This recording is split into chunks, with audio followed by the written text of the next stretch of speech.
What's your favorite scary movie? Oh, come on, you know I don't watch that shit. Why not? Too scared? No, it's just what's the point? They're all the same. Some stupid killer stalking some big-breasted girl who can't act, who's always running up the stairs when she should be going out the front door. It's insulting.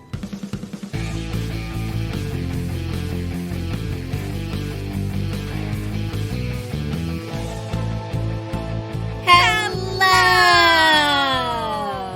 and welcome to Kim and Kat Stay Alive, Maybe. We are a horror movie comedy podcast, and this week I, Lauren Ketron Porter Martin, am going to be the teller of the tale. We are going to spoil the fuck out of this movie, and I, Kim Burns, am going to try to stay alive. Good luck. Thank you. Shall we toast? Vagina holes out. Tits up. Oh, yeah. That's a good one. I got my White Claw back. My favorite flavor, natural lime. I am into it. Yeah. It's going to be a good day. It is going to be a good day. How are you doing, my love? I'm doing well. Good. How are you? I am a little cranky today, but for no other reason than hormonal things. Sure. My hatter cat has been having some health issues, so I'm a little on edge, but all of his tests came back normal, and he is just a sensitive little inflammatory bowel disease little baby. So we're just having to do so many things to try to make him feel better. And I have not lost my complete and utter shit, which has happened in the past when my kids get sick. Well, snaps to you. Thank you. Thank you. I've only lost some of my shit, but I still am retaining some shit. That's good. Yeah. That's good. Usually it's just all of your shit all over the place. All of my shit all over the place. How is your shit? Contained or? It's pretty contained. Great. Yeah. I love it. Feeling that's okay. Wonderful news. I don't know what's been going on. Just lots of fun podcast things. It's a fun month. And went on a date last night, a virtual date. Which I have not even heard about yet. I know. I don't know why I said yet. Congratulations. Thank you. Yeah, we talked for a long time. It was definitely one of those things where it's like all of a sudden it was midnight and I was like, oh my gosh, I didn't realize it was midnight. So that's always fun. And then we're supposed to go out, I think meet in person in the real world next week, hopefully. That's exciting. I love this. Yeah. I also saw a blast from the past. I just never know who's going to listen. God damn it. And he knows that I talk about shit, so I guarantee he's going to listen just to hear about himself. That's true. Luckily, neither of us say anything that we wouldn't say directly to someone's face. Oh, hell yeah. No, 100%. We're very open and honest with each other, so it's fine. Yeah. But yeah, someone I dated a year ago and definitely talked about on the podcast, definitely cried, all the things, kind of reached back out to me. Yeah. And so I was like, sure, I'll like meet you for lunch. And it was interesting because he was like, wow, you're just, I don't know, like I felt really good in who I am now. Like I feel like I've healed and grown so much over the past year, and it was like a nice way to look back on it in that way. Yeah. And I was actually talking to Eric about it, like obviously giving him the play-by-play. And one thing that I commented on was like, I was like, yeah, this guy like really noticed a huge difference in like who Kim is. And I was like, and if I trace it, I can see it, like if I'm analyzing it, but like, it's not like shocking to me. Like she's still Kim. And Eric was like, yeah, it's the frog in the boiling water though. That it's like, do you know that expression? I don't know. Tell me. The frog in the boiling water. If you put a frog into cold water and let it come up to a boil, they don't notice that they're eventually boiling. Right. However, if you take a frog and put it into boiling water, they're like, this is hot. Right. Yeah. So like we were put in cold water. We're all on the journey together. Yes, this gentleman was put in when the water was already boiling. And this was like a year later. Yeah. Like he was just like, you just like don't give a fuck about this. Yeah. But I was like, yeah. Like, but in like the best way. Not that I don't care about things, but it's just like, I'm not trying to like, I don't know. Well, no, I was going to say, anyone, I guess, and I don't know if that's even the right word, impress anyone, or something like that. You know what I mean? No, you just give a fuck about very different things now. Yeah. Like you're not putting undue emphasis on things that you can't control or things that aren't healthy or whatever. Like you're giving fucks about things you're choosing to give fucks about. Yeah. And I'm not like forcing anything with anyone. Like I'm just like, no, I'm like genuinely like ready for my person, want it to be my lifelong thing, not going to be dating anyone that's not interested in that, you know, exploring if that is us. And if it's not, then that's cool. Like it's not. And I think before I like really, really wanted it in a way that was like, please, it's because of my attachment style. Always, it was just like my anxious attachment style, like attaching to people, which I very much did with him. You were just living in a state of trigger. Yeah, trigger. Totally. So, it was some nice untriggered experiences in a good way.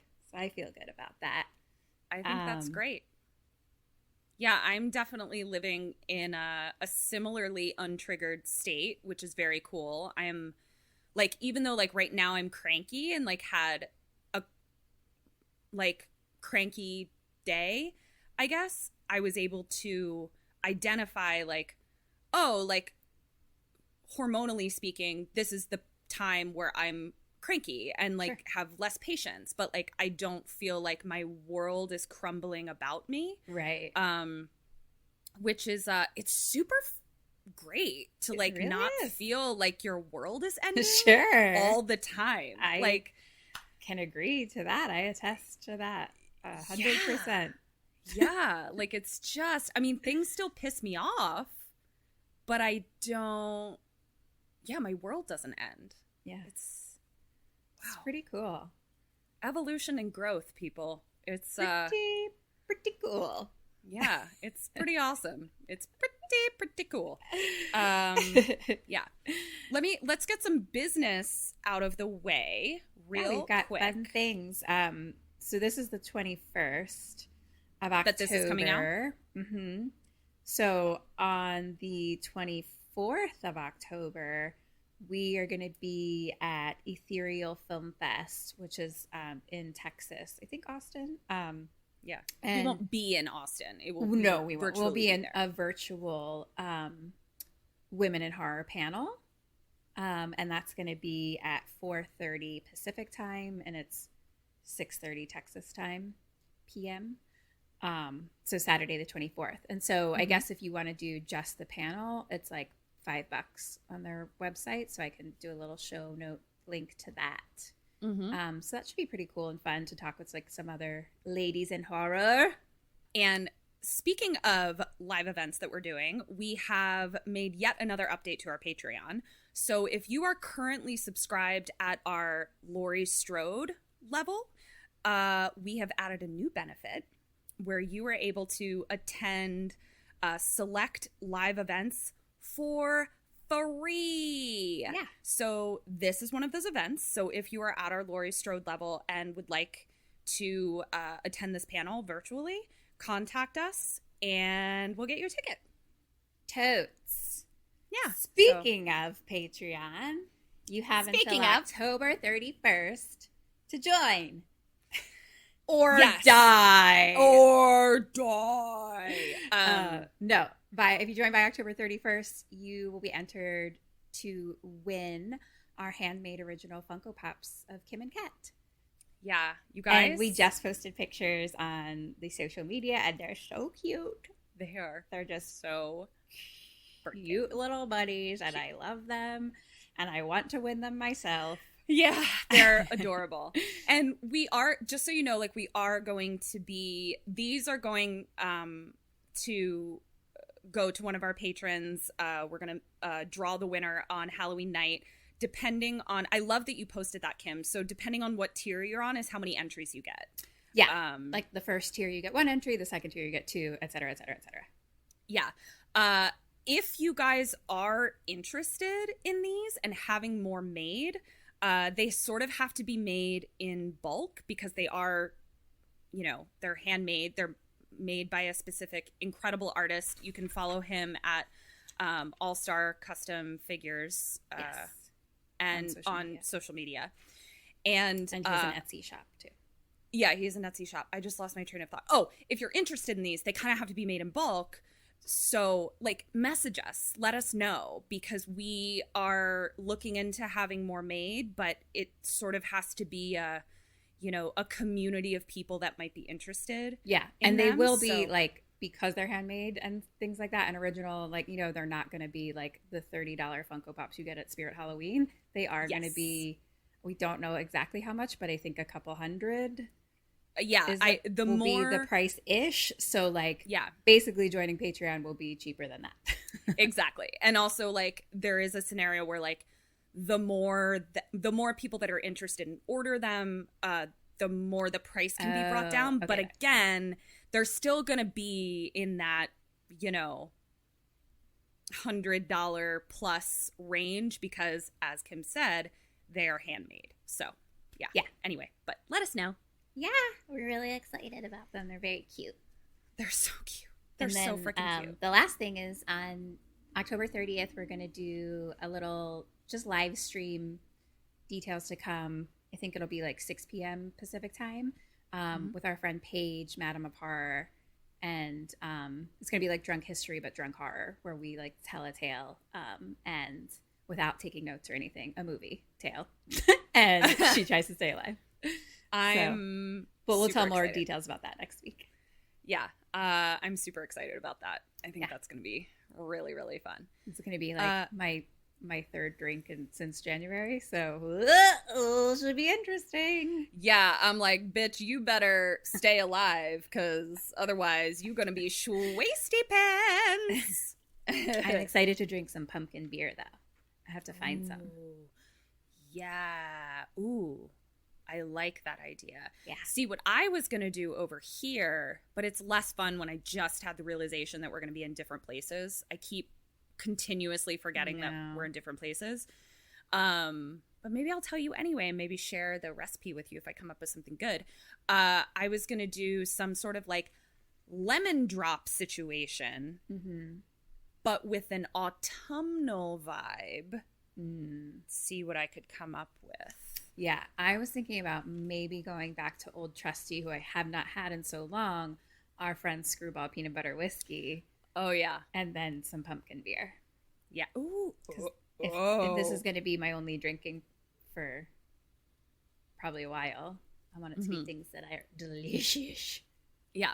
Well, don't get too hungover on the 30th because on the 31st, we're having a magical shot that's just all magic. Okay. But it also alcoholic. So. Oh no. Good luck. Do we have any other? I don't know. What should we be for Halloween? I mean, we can't go anywhere or do anything, but I know we're gonna backyard. I almost said barbecue. We're gonna backyard barbecue. Fire pit, social distance, so we could take probably a picture. Yeah. Near each other ish. Yeah. Of something. But it's gonna be weird. Yeah, well, I'm sure we'll figure something out. But if anybody has any suggestions of I don't want to say easy because that's not. But yeah, because Halloween is weird this year. Out. Yeah. Yeah. We were thinking about maybe Tragedy Girls, or I was even thinking just getting some cool long black witchy dresses since we'll be doing witchy spells. Girl, you know that is majamalama ding dong, okay? I always want an excuse to dress like a fucking witch. Yeah, I love it. Get hats. Yes, I love this idea. We'll just witch it up. Let's fucking be witches for life. Witches for life. I guess that's it. Do you want me to tell you a movie? Yeah, you do. Okay. I have no idea what it is. Ms. Burns. All I know is Ketrin has sent me reaction videos of her watching it. And I was like, I don't even know what your face is doing. I can't quite read it. Yeah. So it's my birthday month. Okay. So I decided to give myself a little present. And I even texted Kim and I was like, what if I do a movie that doesn't exactly have to do with like Halloween? And you kindly gave me permission to do that. Spoiler alert, it does have some Halloween vibes, so I didn't even need to tell you. But in addition to a birthday present to myself, I found out that it was actually a trick and a treat. And I'm very excited. Oh my, I want a treat. So I'm actually not going to tell you the name of the movie quite yet. I'm going to get a few sentences in and then tell you the name of the movie. Okay. All right. So, Dead or Alives? This is very exciting. Yeah. David. Dead. Luke. Alive. Anna. Alive. Mom. Dead. Dad. Dead. The Wire. The Wire. HBO's. Mm-hmm. Dead. Hat. Alive. Zeke. Alive. Ethan. Dead. Wow. Kim. Impressively This was- bad or impressively No. good? Impressively good. Woo-hoo. I'm super impressed. Wow. Okay. All right. So here we go. And then I'll tell you the director and all that after I get through a couple sentences. Combat boots. Running down a dirt road.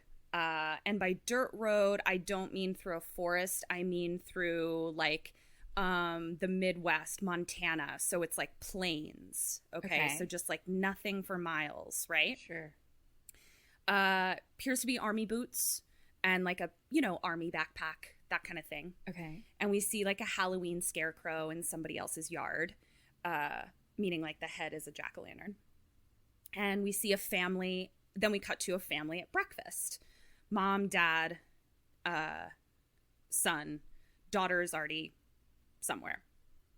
And the husband and the son leave.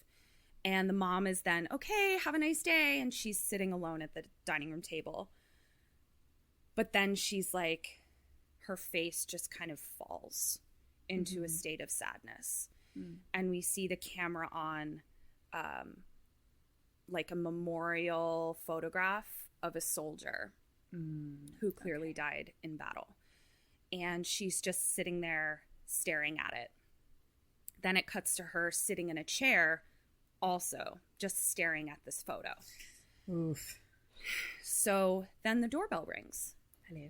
She's like, I live in the middle of fucking nowhere. Who would be at my door?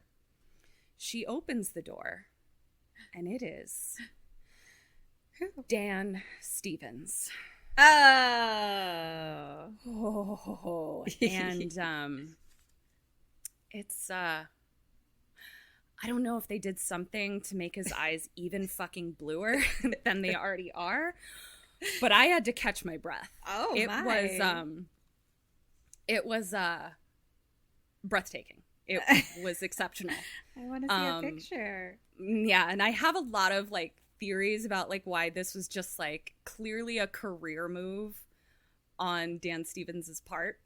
We'll get into that later. So the movie that I'm doing is The Guest. And let me tell you all the info about it. So it was made in 2014. Okay. Which is interesting. We'll get to it. It's so minor, but they have like a very specific fashion choice that I was like, really? This was made in 2014, not 2002? So it was directed by Adam Wingard, and it was written by Simon Barrett. And the Adam Wingard name sounded very familiar to me. That does sound familiar. Yeah. And it's because he directed The Blair Witch, You're Next, and VHS. Oh. Yeah. So. Wait, what? Yeah. The same person directed Blair Witch, directed You're Next? Sorry. 2016 Blair Witch. I'm just not seeing I that. was I like, guess they made a new Blair Witch in 2016, which is excuse me? insane to me. But no, your next I VHS, love those would be Your the ones Next. that like we know the most. Oh my God, I love Your Next so much. Yeah, he's done a shit ton. Okay, so here we go. So mom has opened the door. Dan's blue eyes turn around. Hello. And he is so polite and sweet. Mhm. And he's like, "Hi, Mrs. Peterson. Hi. I'm David. Hi, David. I was a friend of your son Caleb's." Question number 1, Kim. Yes. An extremely attractive soldier that says he was very close with your dead son says to you, "Can I come in?" What do you do? What does she do? I think she's like, but of course. And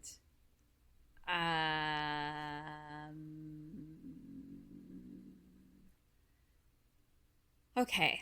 Well, I mean, let's be real. It's tough because your vagina already let him in.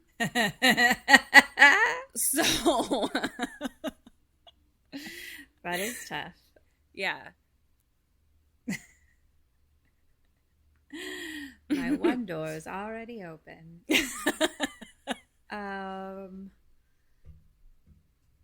But I feel like I don't. Obviously, I'm going to be mourning and things, but I also feel like I don't know. I guess you know what? I mean, what am I going to be like? No? Boof. But also, I wanted to be like, show me your ID, but like, I don't know who you are. I guess like, show Right. me your army ID, but like, I don't know what that means really. I'm gonna give So- you. I'm gonna give you a point for her. She lets him in, and I'm gonna give you a point for you for just having like a moment of pause, like just like being like, vagina, quiet. I need to use my breath. You know what I mean? Just like Yeah. a moment. Yeah, I think that is important sure. when a stranger comes to your door, to be like, is this the grief over my dead son inviting this person in, or like, would I invite a complete stranger in had he not just said that he was close with my dead son? See what I'm saying? Exactly. I mean, that's the thing. If just as a complete stranger, I'd be like, nah, bro. Yeah. But So also, just, like, I having- don't know you. Yeah. So just having a moment of pause got you a point. So, she offers to get him some water. He's like, yeah, that would be great. He's super quiet and sweet. You know, those like boys that are very like, yes, ma'am. Yes, sir. And just like, Totally. respect is a part of their personality. That's what we're seeing. And she asks how he got there. And he's like, oh, I ran from the bus station. And she's like, what? That's like very, very far from here. And he's like, I needed the exercise. And she's like, why are you home? Like from the war? Yeah. And he's like, well, I was discharged. And he was like, well, not really discharged. I spent some time in a hospital. And he's like, but I'm fine. I just have a little bit of shrapnel in my back. Okay. Which is why I didn't come here sooner after Caleb died, basically. And he's like, I was actually with Caleb when he died. And I promised him that I would relay a message to you guys. And he wanted me to tell each of you specifically that he loves you and that he was thinking of all of you up until the very, very end. Oh. Yeah. Yeah. Okay, thank you. Yeah. Thank you so much. And so he was like, this was part of my mission, was to like make sure you knew that. And mom is like, can you excuse me? Obviously. And so now we cut to her like crying in her laundry room. She comes back out and she sees that Dan whose name is David, but like David, that's he's looking at the picture on the mantle. Okay. And one of the pictures, so like there's a picture of Caleb, but then like next to it, there's a picture of like his platoon, I think, like his group. Sure. Yeah. Group. And Your army group. Yeah. And Dan like points to himself and he's like, there I am. Oh. And we look at the picture and there he is. I checked his ID. There we go. Yeah. Yeah. That's him. And he's like, I really didn't mean to upset you. He's like, I probably should have called you, but, you know, I don't have a cell phone yet. And, you know, he's like, but I'm sorry. And he's like, I should probably go. I'll leave you, but it would be cool if like we could exchange emails. And Mrs. Peterson, mom, is like, no. Can you just stay a little bit longer? She's like, my daughter works nights and she sleeps really late, but I really, really like you to meet her. And so he's like, yeah, I'll stay until your daughter wakes up. And he's like, you're not just being polite, are you? And she's like, no, I actually really like it if you stayed, and I'd really love to hear more about Caleb.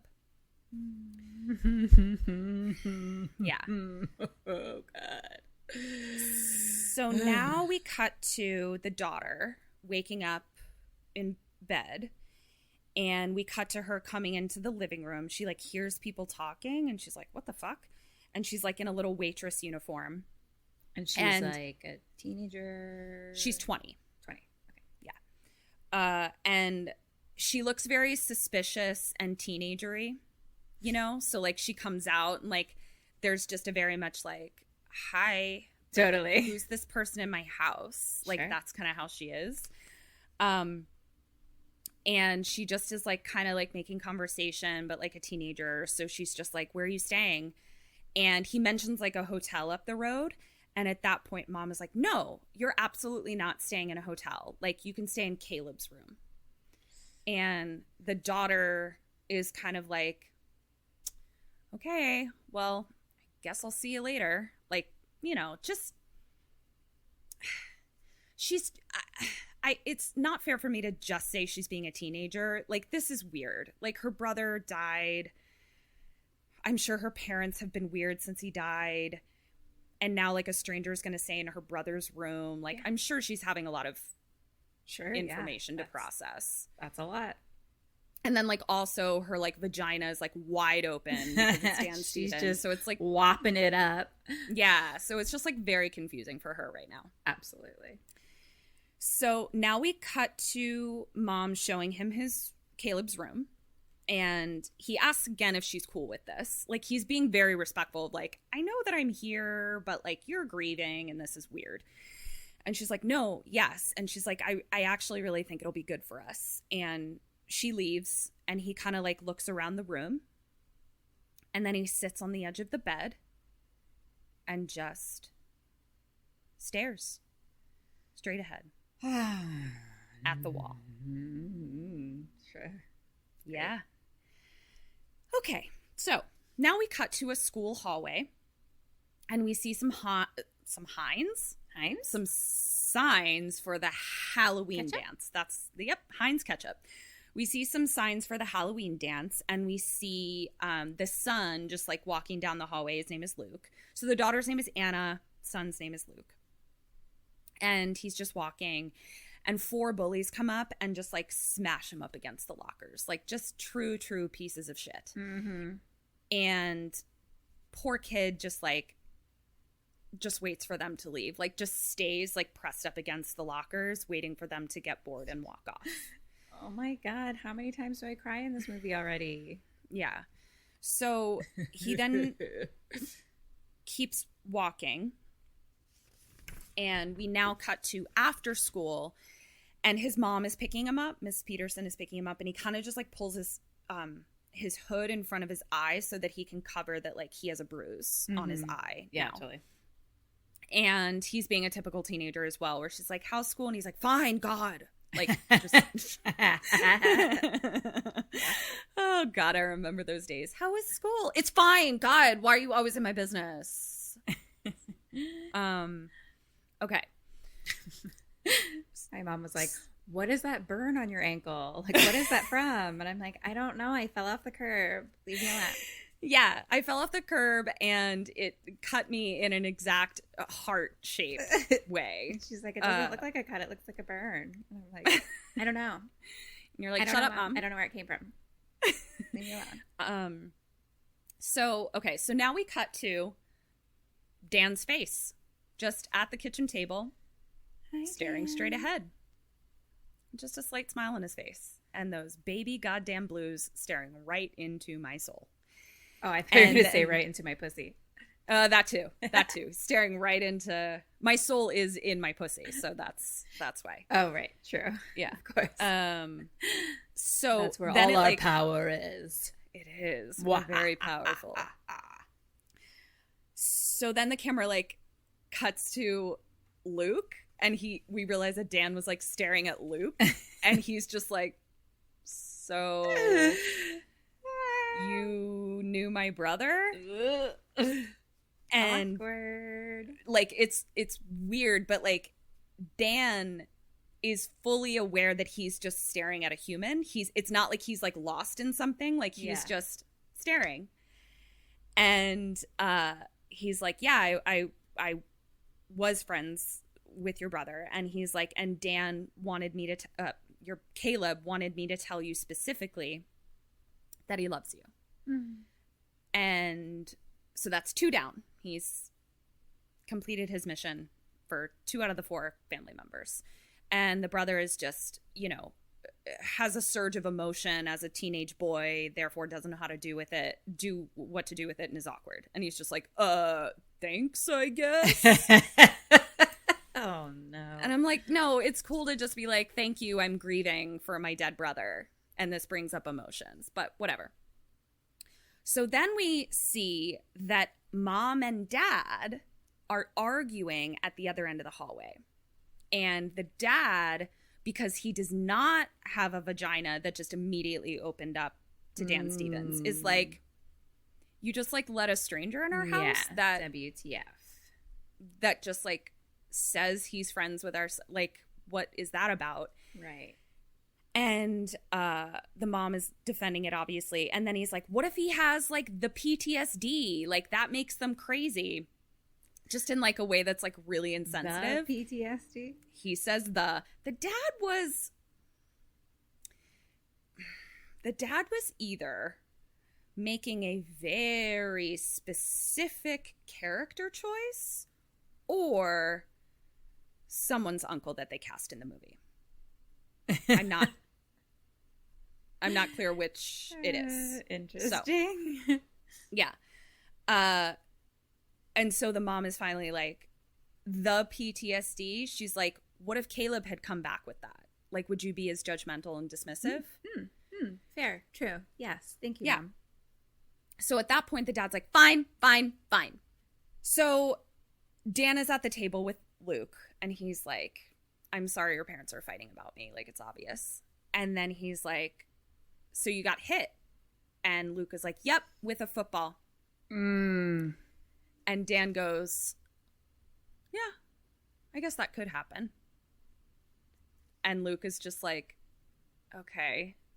And then the dad comes in to the room and he's like, well, guess you're staying. Here you are. I'm having a beer. Do you want one? Like, he's just kind of manic. Like, just sort of manic. And Dan is like, no, I'm good. But thank you, sir. And then the mom comes in. She's like, dinner's in an hour. Luke, why don't you go do some homework? Okay. So now we cut to daughter Anna. And it's nighttime. And she is in a playground swinging on a swing with her boyfriend smoking up. Okay. And she just is like talking about Dan. And she's just like, I mean, he's nice, but like, it's weird. And Zeke, her boyfriend, is like, what's weird about it? And she's like, I don't know. It's just like, my parents were like getting past this. And I feel like it's like just having someone like living in Caleb's room now. Like, it's just kind of bringing them back to a place that I thought we had gotten past, sort of thing. Totally. So then she's like, all right, I have to go.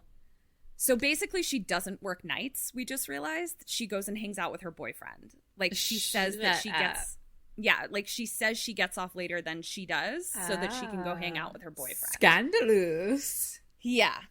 That's a very Kim Burns move. It is a very Kim Burns. I'm sure that we just missed the part where he burned a heart into her ankle. I'm sure of it. I'm sure of it. So,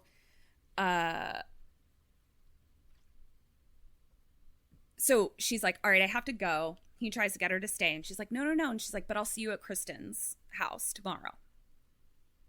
So now we cut back to Dan, and Luke is like explaining his like really hard math to him, something about sines and cosines, so whatever math that is. Trigonometry? Yes. And Luke is like, so do you get it? And Dan's like, not really. And he's like, you're pretty smart, huh? And like Luke perks up when he says that. And he's like, whatever. I mean, stop looking at me. Like he's just, you know. Oh my God. So cute. And the dad is sitting in his dad chair. You know, it's a recliner. It's the chair that only dad can sit in. And he's like having a beer.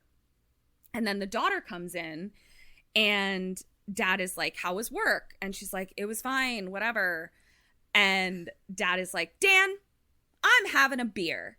Do you want a beer? Dan, David, do you want a beer? And he's like, sure, sir, I'll have a beer. And just a homegrown stalk of corn, this guy. Just a fucking stalk of corn. Don't know if I've ever heard anyone describe that way. But you know what I mean, don't you? I do. Yeah. So then Anna is like, can I have a beer too? And he's like, you're not 21. She's like, Dad, I'm going to be 21 in a month. And he's like, then you can have all the beer you want if you buy it. And rude. So she's like, fine, I'm going to go lay down. And dad is like, come be social. And she's like, nah. And like leaves. So she's like, bitch, give me a beer and I'll be social. Yeah. She's like, and I have to go like masturbate to this hot guy living in my house without him knowing about it. So now we cut to dad and Dan. Okay, serious question. Yes. Do the other people in this movie have your same feelings clearly, or you're just putting your feelings onto them? We will get there. It is both. Okay. So we now cut to dad and Dan watching football. And dad is very drunk. And he's like lamenting about a guy at work that hasn't been there as long, but he's the one who got the regional manager position and, you know, worried about whether his wife, you know, mom respects him, his wife respects him. And he's just like, he always like announces that he's having a drink as if it's like a rare drink that he's having, except he's always doing that. And now he's like tipsy, just kind of like spilling his guts to his son, not son. So it's a little weird. Interesting. So Dan is taking all of this in and he's just like being a very good listener in the sense that he's just like, oh no, I'm sure your wife respects you. And just kind of letting him go on and on and on. And then dad is like, so like, where are you going to go? Like, what are you going to do now? And Dan's like, oh, you know, I don't know. I'll probably like, you know, in a day or two, just drive down to Florida and see if I can get a construction job. Cause like, that's what I have experience in. And dad starts being like, no, you're not going to do that. You're just going to drive down there and like not know what you're doing. No, you're going to stay here with us until you figure out what you're going to do. Okay, dad. Yeah, it was very aggressive. And Dan is just kind of like, oh, okay, like I'll stay a couple more days. And dad's like, great, we should have a couple more of these beers to celebrate. And I'm like, I just feel like I feel like he's one of those people that's just like, it's Monday, drink, that's the occasion. So he's living in quarantine. He's living in quarantine. Yes, exactly. So dad gets up to go get beers. And Dan's face does that thing again where it's like, it's got this softness to it, this stalk of corn, good old boy, very polite type of face to it, where he's just an active listener and just very sweet. And then when nobody's watching, his face just kind of falls into this like sternness / robot face. That's so creepy. Yeah, like it's, are you an alien? Yeah, like Daniel's it's son. very subtle, but very ominous every time that happens. So now we cut to Dan sitting in the car exactly where Mom was sitting, and now Dan is picking up Luke from school. So Luke gets into the car, and like he kind of pulls his hood in front of his head whenever he gets in. So like he doesn't even notice that it's Dan in the driver's seat until they aren't moving. And he's like, he looks over and he's like, "Oh, what are you doing here?" And Dan was like, "I said I would help out your mom and pick you up from school." Until they aren't moving? Like basically, so he's in like the carpool line and he just like gets in, and he's used to hearing his mom go, "Hi honey, how was it for school?" And they move forward. Instead, he gets in the car. His mom does not say, "Hi honey, how was school?" It's just silence and the car is not moving. Oh, okay. And he's just, and that's when he's like, "What? Oh, you're not my mom. What's happening?" Okay. So, and that's when Dan's like, "Oh, I'm just helping." So then they're sitting there and Dan's like, "Do you have friends?" And Luke is like, "Yeah, I have like all the friends."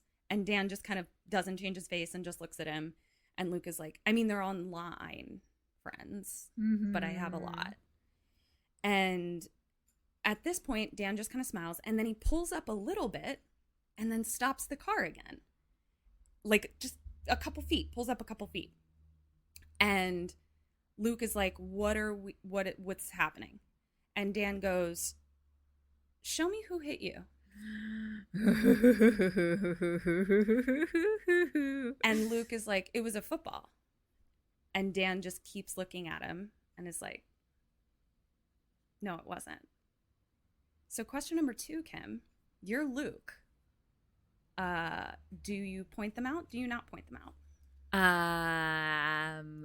I really want to point them out. I don't know if that's a good fucking idea, but hell yeah. Okay. And then, does he? I'm gonna say he does too. Let's do it, hand in hand. 1 point. Maybe don't point them out quite yet, but we will find out why.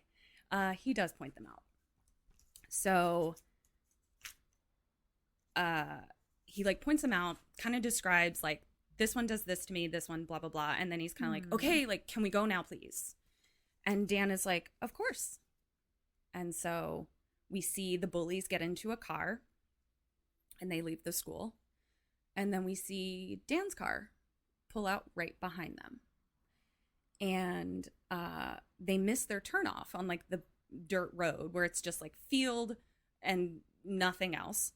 And son is like, "Where are you going?" And Dan goes, "Is that a bar they're going to?" And Luke is like, "Yeah, it's this bar that serves football players from our high school, like whatever." And Dan says, "You know, I really feel like I could use a drink."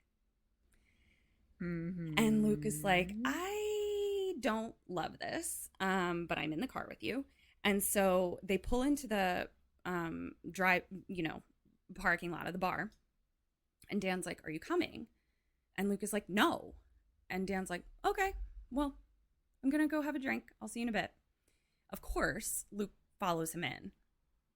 So when he gets in there, we cut to him walking in and all of the bullies are sitting at a booth and they like eye him walking in. And he sees Dan sitting at like a two-top by himself, and Dan like waves him over. So once Luke is seated, Dan just like signals the bartender, where it's just like he just puts his hand up, and the bartender comes over and he clocks Dan, clocks Luke, and he's like, "I'm gonna need to see some ID." And Dan goes, "Did you check the ID of that table over there?" Ooh. Yeah. And the bartender just kind of like gives him a knowing, like, fuck you. So he's like, okay, what do you want? And Luke is like, I'll have a Coke. And Dan says, I'll order a Fireball. Now, Ms. Burns, you were a bartender briefly. Sure. I've had Fireball shots, or Fireball. I guess it's Fireball whiskey. Did you ever have to make a drink that's called a Fireball? I'm sure there is one. I don't know what it is, but Okay. probably. Well, here's what it is in this movie. Do tell. So Dan says, can I have a Fireball? And the bartender kind of looks at him and it says, do you know what's in that? And Dan's like, yeah, cinnamon schnapps and Tabasco sauce. Oof, gross. And that's where I was like, what? Is that a drink? And the bartender's like, okay, so cinnamon schnapps, Tabasco sauce is what he ordered. Then he says, and those girls over there sitting with those guys, I just can't abide by them drinking that cheap beer. Do me a favor. Send each of those girls a blowjob shot. Okay. And he puts a shit ton of money down on the table.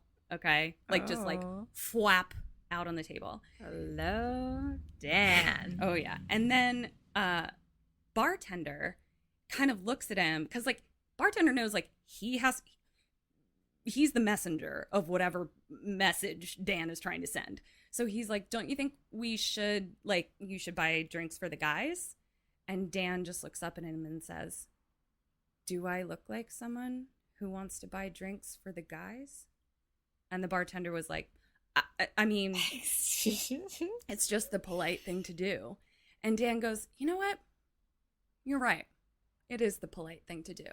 Slaps a shit ton of money down on the table again, and he says, send each of the fellas a Cosmopolitan. And Dan, you fucking sexy stalk of corn. Yeah, so puts a bunch of money down. Bartender walks away. And Luke is like, are you rich? And Dan says, what? Oh, it's just really easy to get cash. Ow.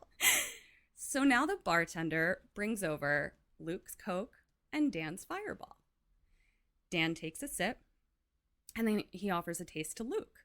And it's in those, remember when we used to take shots at bars, but like they wouldn't come in a shot glass. They came in like a big glass, like a kamikaze would be in like a big glass, and they'd be like, here's a shot kind of thing. Yeah. That's what he brings him the Fireball in. So it's like a hefty glass of cinnamon schnapps and Tabasco sauce. Ugh, gross. So gross. And he's like, do you want a taste? And Luke takes a taste and like actively is like, ugh, like can't handle how spicy it is. Sure. And he's like, how do you drink that? And Dan just takes a sip. You get used to it. And Luke is just like, okay. So now, here comes the bartender walking on over to the booth of bullies, and he hands blowjob shots to the girls and Cosmopolitans to the gentlemen. Now, one of the bullies gets up and walks on over to Dan. Mm-hmm. Kim, you now Yes. are the bully. Okay. What do you do, and what does the bully do? I think the bully is gonna like start a fight, or like confront him, basically. Be like, You insulted my manhood by sending a pink drink over. Oh my God, your bully impression is spot on. Thank you. I've been practicing. And I am strong and what's the word I'm looking for? I feel content and Comfortable in my manhood. Yep. With my pink drink, and I'm gonna be like, hey dude, thanks. I mean, listen, Cosmopolitans are delicious and refreshing. So if you can't drink them because of your toxic masculinity, you're just missing out on a delicious drink. True that. Okay, so that is 1.5 points. So 1 point for you being comfortable in expressing your feminine side. Half a point because he starts a fight, but he does something very specific, as if Dan knew exactly what he was going to do. Because the bully comes over and says, "Thanks for the drink. It's not really my style," and tosses it in Dan's face. Dan, in slow-mo, we just see a slight smile spread across his face. He slowly wipes the drink off, turns to the bully, and throws the fireball in his face. And so now basically he's maced. So Dan proceeds to single-handedly beat the ever-living shit out of all of them without even breaking a fucking sweat. Okay. And they don't know what hit him. He doesn't look like a robot. He looks special ops, where it's just like there is a math to this, and I know how to solve the problem immediately, kind of thing. Like, just very comfortable. There's just like a strong knowledge of how to take people down. Exactly. Like, he just with the quickness. Right. And he just like very super chill, like snaps one of their tibias in half. And just like, I don't even know what part is the tibia. The shin. Ow. Yeah. Jeez. Yeah. He just like, just like gives it a real quick, like little snap. I like my tibia. Yeah. Like those glow sticks. Snapped. Where you have to like snap them. Where you start them up. Yeah. And then his leg lit right up. He was ready for Coachella. Ew. I like my unlit tibias. As do I. So at some point, Luke takes a punch, but like just one, and then just stays in the fetal position on the ground. Oh, Luke. So all of the dudes are neutralized. So the girls have run out of the bar. There's like 2 dudes sitting at the counter part of the bar, and they're just like kind of staring. And the bartender is standing there with a bat. And Dan is like, "You guys can go." And so like the dudes that were sitting in the bar just like scurry out. And the bartender's still standing there. Question number 4. You're Dan now. You have just beaten the living shit out of 4 people. Your face is totally visible. And you have caused a ton of damages in this bar. What do you do, and what does Dan do? I mean, I am going... Okay, wait. He's gonna be like, goodbye, and just leave. And we caused a ton of damage. Okay, I think hand in hand, we're just gonna like throw a bunch of cash down and then be like, goodbye. They started it. Right. Well, technically, no. He started it. Well, I guess they threw the drink. They threw the drink. Yeah. They threw the drink. Yeah. Okay. That is 2 half points. I love the throwing down of cash. What Dan says is, go ahead and call the police and tell them exactly what happened here. 4 minors came in and wanted to be served. You refused to serve them, and things got violent. Go ahead and tell them exactly that. If you'd like, I can be the one to call. Smooth operator, you stalk of corn. Oh, yeah. So then the bartender kind of like lowers his bat, like foiled again. Sure. And Dan just puts a chunk of money on the table and says, "For the damages," and leaves. Goodbye. So now we cut to Dan and Luke coming home.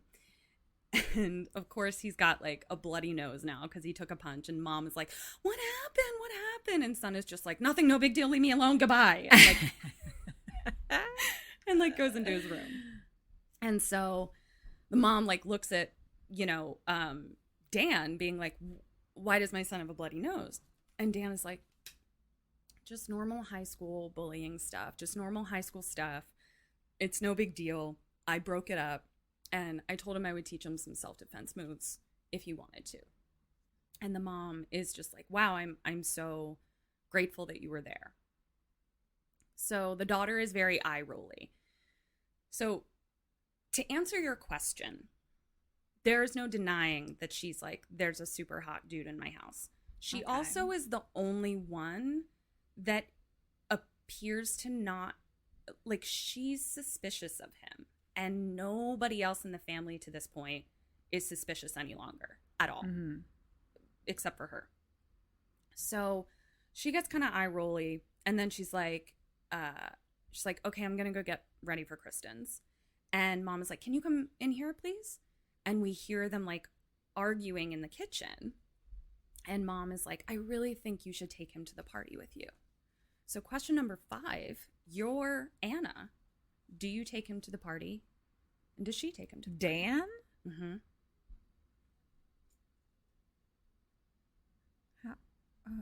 How old is Dan? Well, she's 20 and he's 24. I mean, he could be anywhere from 24 to 34. But he's her brother's age, so. Yeah. Okay. He's not immediately visibly an inappropriate age to bring to a party. I guess I was just trying to think of how old actual Dan Stevens is. Yeah. And this is only, I mean, it's 2014. That's only like 6 years ago. I don't know, whatever.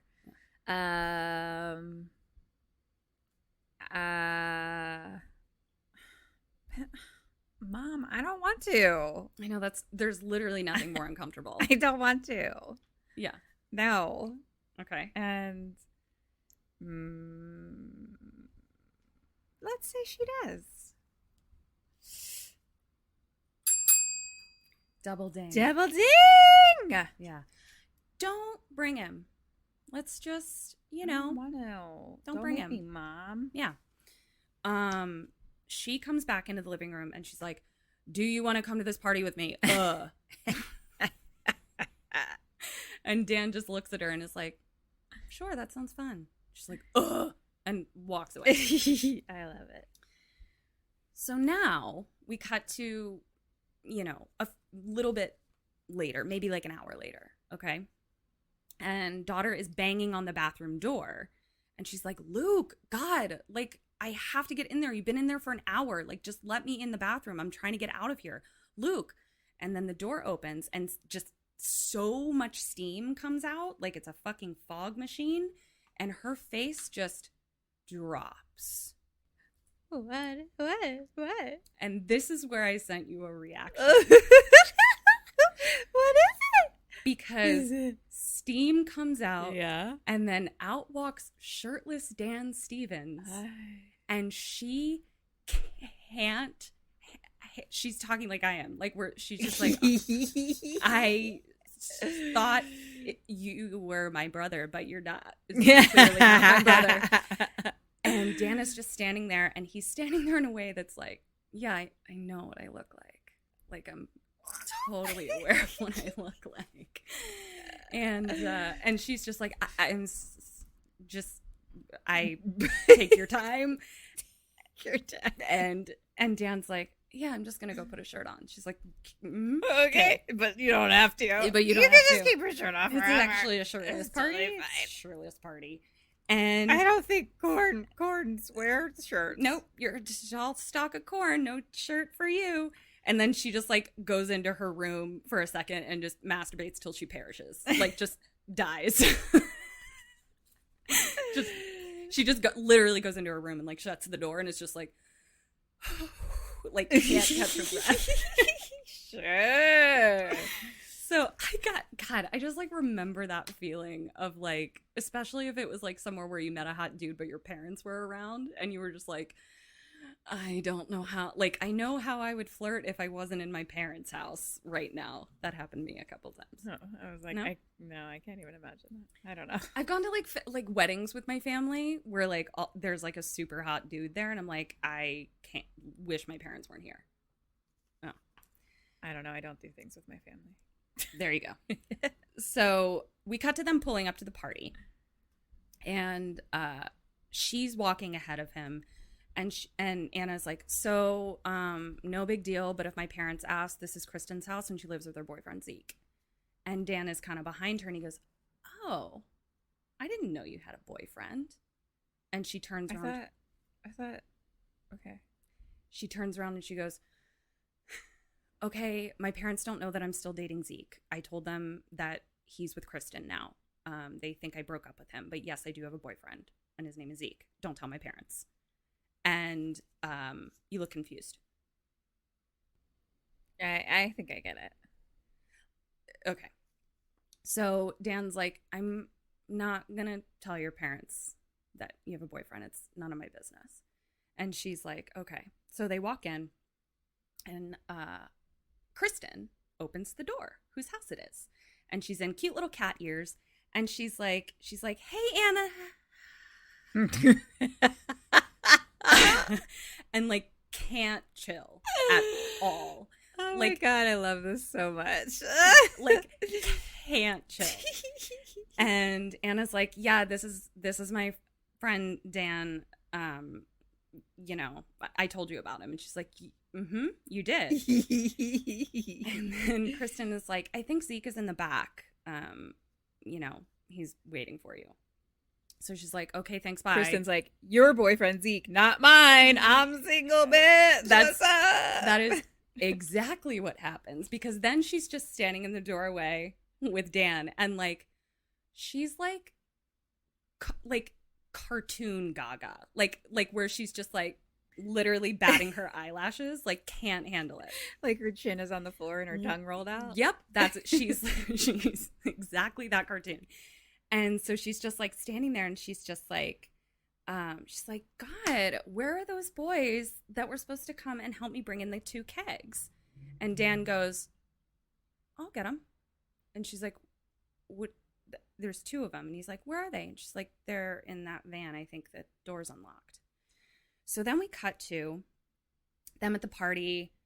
Anna's smoking on the couch with Zeke. Hat is there. Kristen is sitting on the couch. And like, Anna is like reluctant to smoke up, actually, like she probably because she's driving and like there was just a little bit of peer pressure happening or whatever. and then a music cue happens that exactly mirrors how everyone at the party feels when Dan comes walking in holding both kegs, one over his shoulder. What? And everyone is just like, and all the dudes are like, come on. And he just places them down. And at this point, Anna is like, I'm in trouble because I'm suspicious of you. I have a boyfriend, but look at you. So that's what she's dealing with. Kristen is like, I'm single as fuck, bitch. Yeah, pick me up and roll me around with your kegs. Literally, just roll me around like a keg. Tap me like a keg. Yes, please. So, by the way, here's what I'm going to take a little interjection. I'm just thinking of all the different dumb innuendos you can say. Pop your cord in my pussy. There we go. Wow, there's a lot of head on this one. So here's my little interjection where I was like, I'm not going to feel guilty about blatantly objectifying Dan Stevens because this is on the heels of him being Cousin Matthew in Downton Abbey. Uh-huh. Now, one of the reasons that he was killed, spoilers, killed off in Downton Abbey was because he was like, I want to go elsewhere with my career, basically. Uh-huh. Like, I want to be known as something other than Cousin Matthew. And it's very clear that he took this role to be like, I'm not just like doughy kind of, nerdy cousin Matthew. Like, I'm a fucking fox, and I'm gonna show you all that I'm a fox. And wasn't cousin Matthew hot though? he was, but there was definitely like, he definitely bulked up. He definitely chiseled himself. Right. Oh, I can imagine. He's definitely playing like, there's nothing about him that's even remotely not alpha. Right. Yeah. Whereas like in the relationship with cousin Matthew and Mary, like Mary's kind of the alpha, Yeah. So it was a very conscious career choice on Dan's part, and I believe that we should applaud him for it. Snaps to you. Snaps to you. So now we just cut to more party things happening. Zeke brings Anna a drink, and then the camera kind of like is walking around the party with people and walks past Dan, who is talking to Kristen, whose just panties won't stay on. They just keep falling off. Mine either. And then these dudes come in, like a group of dudes, and Dan is like, who are they? And Kristen's like, fuck. And like super freaked out that they're there. And then the camera pans to none other than our friend Jesse Lukens. Oh, our actual friend. Yes, Well, our person actual that we actually friend know. that we actually know. Jesse Lukens walks in, and I was like, hi, Jesse. Wow. Okay. And he's a real piece of shit in this. A good actor playing a piece of shit. Yeah. So he walks up to Kristen, and he's like, so I've been calling you all fucking week, and you're not answering, and now I find out you're having a party that you didn't even invite me to? And Kristen's like, I'm talking to my friend. And Jesse gets like super fucking aggro. And before anyone can even understand what's happening, Dan just takes his head and slams it into the wall. Oh, shit. And it like shatters a picture frame. And everyone is just kind of like standing there. And then Dan just looks at Jesse's two friends and goes, you can get him out of here now. And the friends just pick him up. They're just like, okay. And they take him out. Then he bends over and picks up the picture frame and is like, sorry to have broke your frame, ma'am. And Kristen just goes, well, let me ask you. You're Kristen. What do you do? And what does Kristen do? I and Kristen both are like, you know what? That's okay, my friend. Thanks for getting rid of that guy. I didn't want to talk to him anyway, clearly. Would you like to go to my bedroom with me and let me lick your corn keg? Yep. Corn keg. That's exactly it. And double ding. I don't know that choice keeps you alive, but you certainly can't go to your grave passing up that opportunity. So, yeah, if I'm gonna stay alive in my soul. Yeah, you had to do it. So she just looks at him and says, did you want to tour the rest of the house? And cut to her on top of him. Yeah. And we got some hoes in the house. We got some hoes in the house. We got some hoes in the house. So she's on top of him, and body positivity moment. She's got a very normal, approachable body, which I found really refreshing. Yes. Beautiful, but like just not chiseled fucking to I know what you mean. So like it was not fake. Yes. Yeah. It was just nice. Or just bone thin. Exactly. So she's like kind of like grinding on him. They still have their clothes on. And she's just like, oh, are you not into this? And he's like, why would you think I'm not into it? And she's like, it doesn't feel like you're into it, referring to the fact that he doesn't have a boner. So I didn't watch this with Eric, and I stand by that decision because he's like, oh, and he grabs her like around her back and just single-handedly flips her over to be on her back and gets on top of her. And almost immediately she goes, oh, you are into it. And then they get to know each other biblically. Okay. Yeah. I gotta watch this movie. Yeah. I have oh God, I'm salivating too much. I'm so sorry. Catherine's choking on her own saliva. I have a lot of saliva happening in my mouth. I don't know why. So Walking so fast. It's Catherine, just, are you okay? I'm not sure that I You're am. hot. You're a little sweaty I'm- looking right now. I You're know. glistening. You got a lot. My glasses are fogging. Her blue blocking glasses are fogging up. I just wasn't expecting to feel this way from this movie. So, okay. Me neither. Here we go. Cut to Dan and Kristen walking back out into the party. And he sits down where Hat is sitting. And, like, there's just kind of knowing glances all around that they know where they were. And Kristen just, like, sits down on his lap. Like, I'm like, she's just a puppy. Like, there's no going back now, sir. And Hat is, like, offers him a toke. Offers Dan one. And he takes, like, a huge hit, but, like, with no reaction on his face. And then Hat goes, you know, I, like, support you guys. And Dan says, how? And he's like I support you, you know, like, go America. And Dan says, but you wouldn't support us by, like, enlisting. And Hat goes, I mean, you guys wouldn't want me.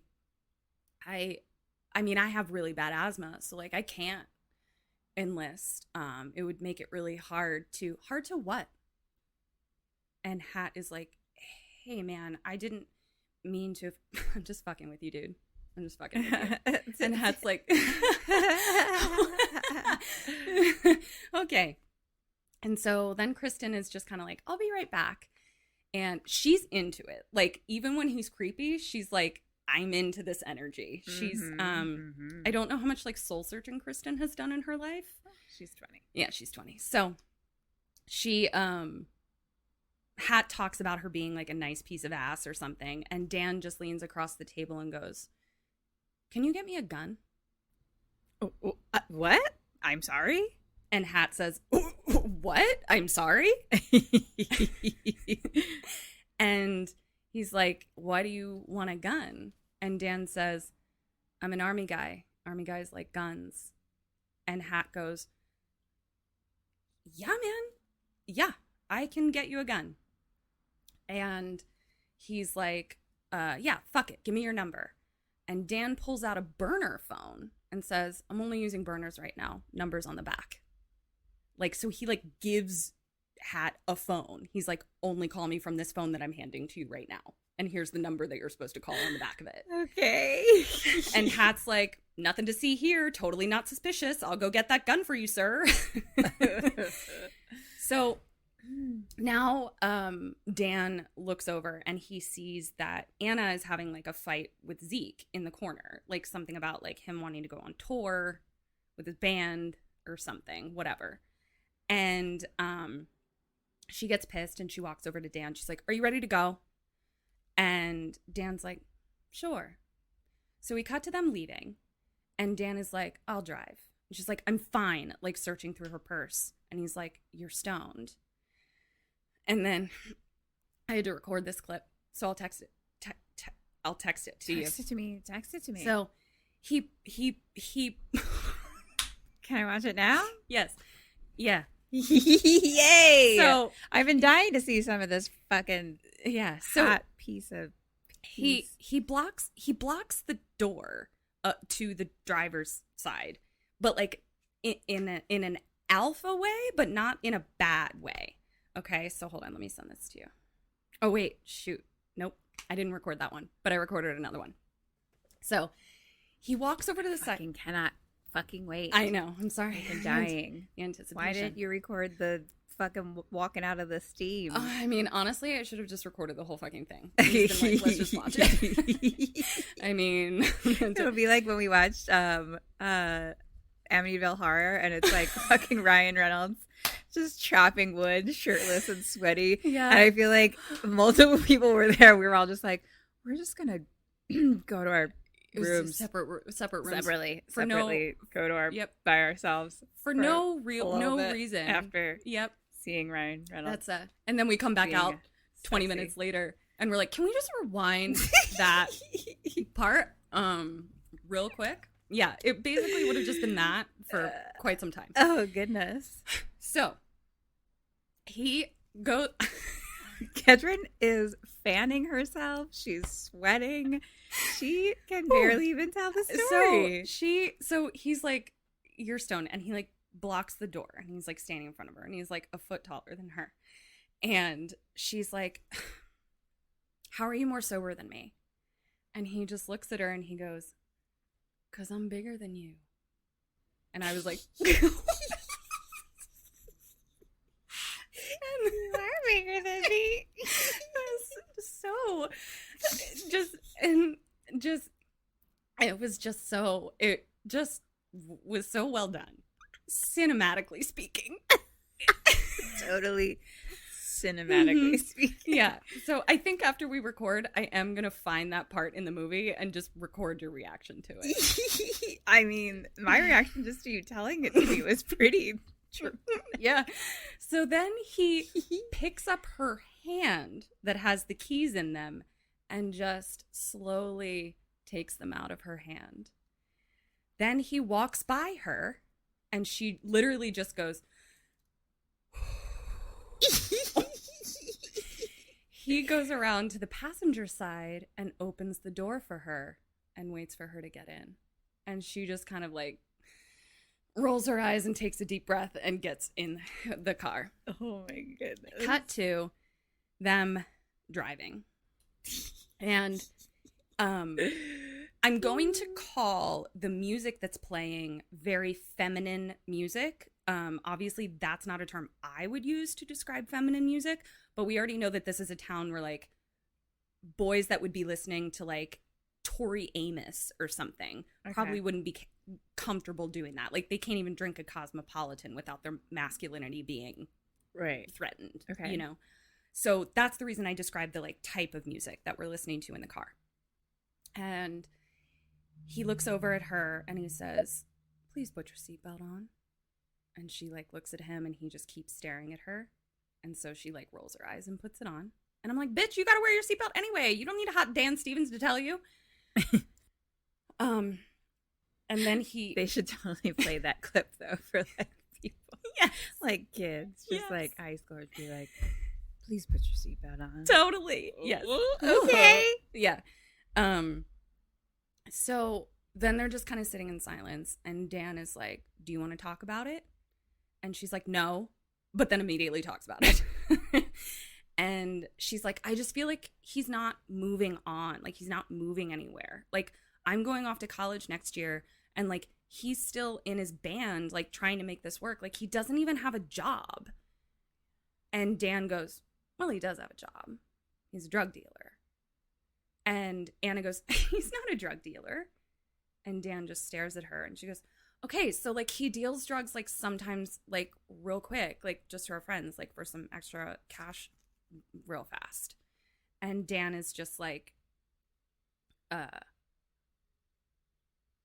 basically he just says, like, "You're too good for him." And he says, "I can tell you right now that if I had a girl like you waiting for me back home, I certainly wouldn't have gone across the world to get shot at in the Middle East." I'm waiting for you right now. Yeah. I am here for you. And then, my glasses are steaming up again. It's so weird. And so she just kind of looks at him and is just like, "Thank you." Like, you can tell, like, nobody has ever said something like that to her before. And then it's quiet again. And he says, "I really like this music." And she goes, "You like this music?" And he's like, "Yeah." And then she goes, "Oh, it's a mix I made. I mean, I could, like, make you one if you want it, I guess, if you want. And he's like, yeah, can you put this song on it? She's like, yeah, sure. And then she like looks out the window so he can't see her face. And she's just like, like this huge smile on her face. And I was like, me too. So now we cut to them walking in, and their doors are like next to each other. So they're like walking in, and she's just like, okay, well, good night. And like, you could tell that she was like, if he had been like, I'm coming in, she would have been like, yup. But he just goes, good night, and shuts his door. And she was like, okay. So he like, he thanks her for inviting him out, and then he shuts his door. And then I wrote, and then she dies of masturbation again. So I didn't know that that's what I'd be trying to stay alive from in this movie. I mean, Like, I should have told you, dying of masturbation. So we cut to her making him a CD and writing for David on it. Because remember, his name in the movie is David. But and she's listening to the music on her headphones, and she's just like giddy in her room. Okay. So now the camera does this thing where like it was on her, and then the camera goes out the window. So now we're seeing her through the window. Okay. And then the camera pans over to Dan's window. Right. So we see inside of his room, and he's just sitting on the edge of his bed, staring straight forward. What is his deal? What the fuck are you? Yeah. So, cut to the morning, and she slept in her outfit, which was not a comfortable outfit to sleep in. Had like garters on it. I was like, ma'am, just, put on your nightgown and wash your face. She's 20. She's 20. Never washed my face once in my 20s. So she's like walking out into the front of the house now. And she's like looking for him and like holding the CD in her hand. And then she walks and she hears someone talking outside of the kitchen window. And it's Dan talking on a burner phone. And he is really upset with someone.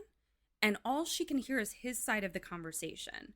And what he's saying is, no, I don't have time for that. You know that money is not an issue. I'm already concerned my identity is compromised. And he's like, no, I don't need teeth. I need fingers. Fingers is what I need.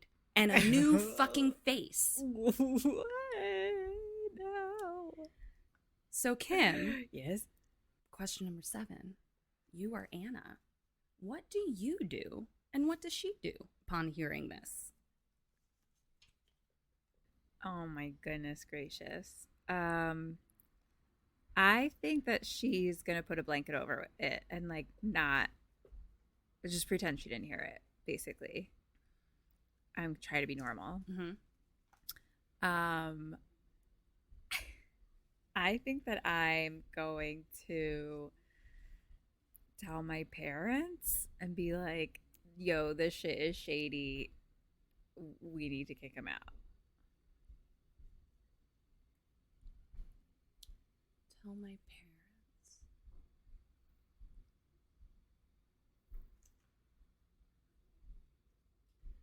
0 points. So, what she does is we cut to her on the phone in her room calling the army. And she's like, 1-800-ARMY. 1-800-ARMY. And I didn't know you could do this either, but she's like, I'm looking for the contact information for David Collins. And the woman on the other line is like, may I ask what is this in reference to? And she's like, oh, he was really good friends with my brother who passed away in the war. And someone told us that David was home. And so we were just kind of trying to get contact information for him. Smart. And the woman is like, I'll see what I can do. So she hangs up the phone with Anna, and then we stay with Army Lady, and she clickety clack clack clack on her computer, and a file comes up, and it says David Collins, but the picture is not Dan Stevens. And then a alert comes up, like a pop-up that says contact KPG Corporation immediately. And so she calls KPG, whatever this is. Mm-hmm. And we then cut to a dude with a briefcase on the phone.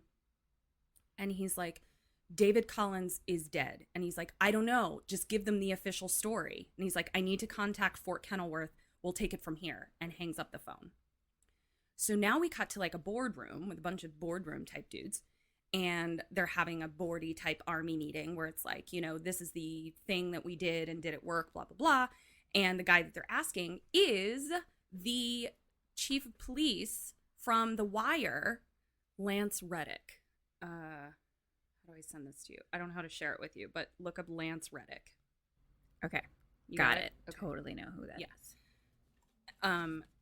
So he's in there as the guy that they're talking to, and then the dude that we saw on the phone like busts in and is basically like, sir, we have a problem. And so he like leaves the room real fast, and The Wire is like, I'm so sorry, but I need to take care of this immediately. And now dude and The Wire are walking, and he's like, where did you hear this from? And the guy is like, someone named Anna Peterson called it in.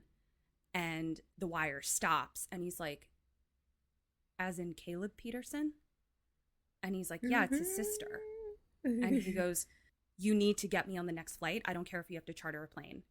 And he's like, oh, the other dude's like, okay, but like, what do I tell them? And he like turns, he's like, make something up. But we sure as shit can't have anyone knowing that one of our subjects isn't under our control.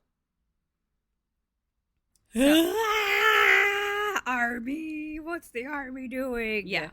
So now we cut to Dan in the desert, meeting Hat and Ethan Embry.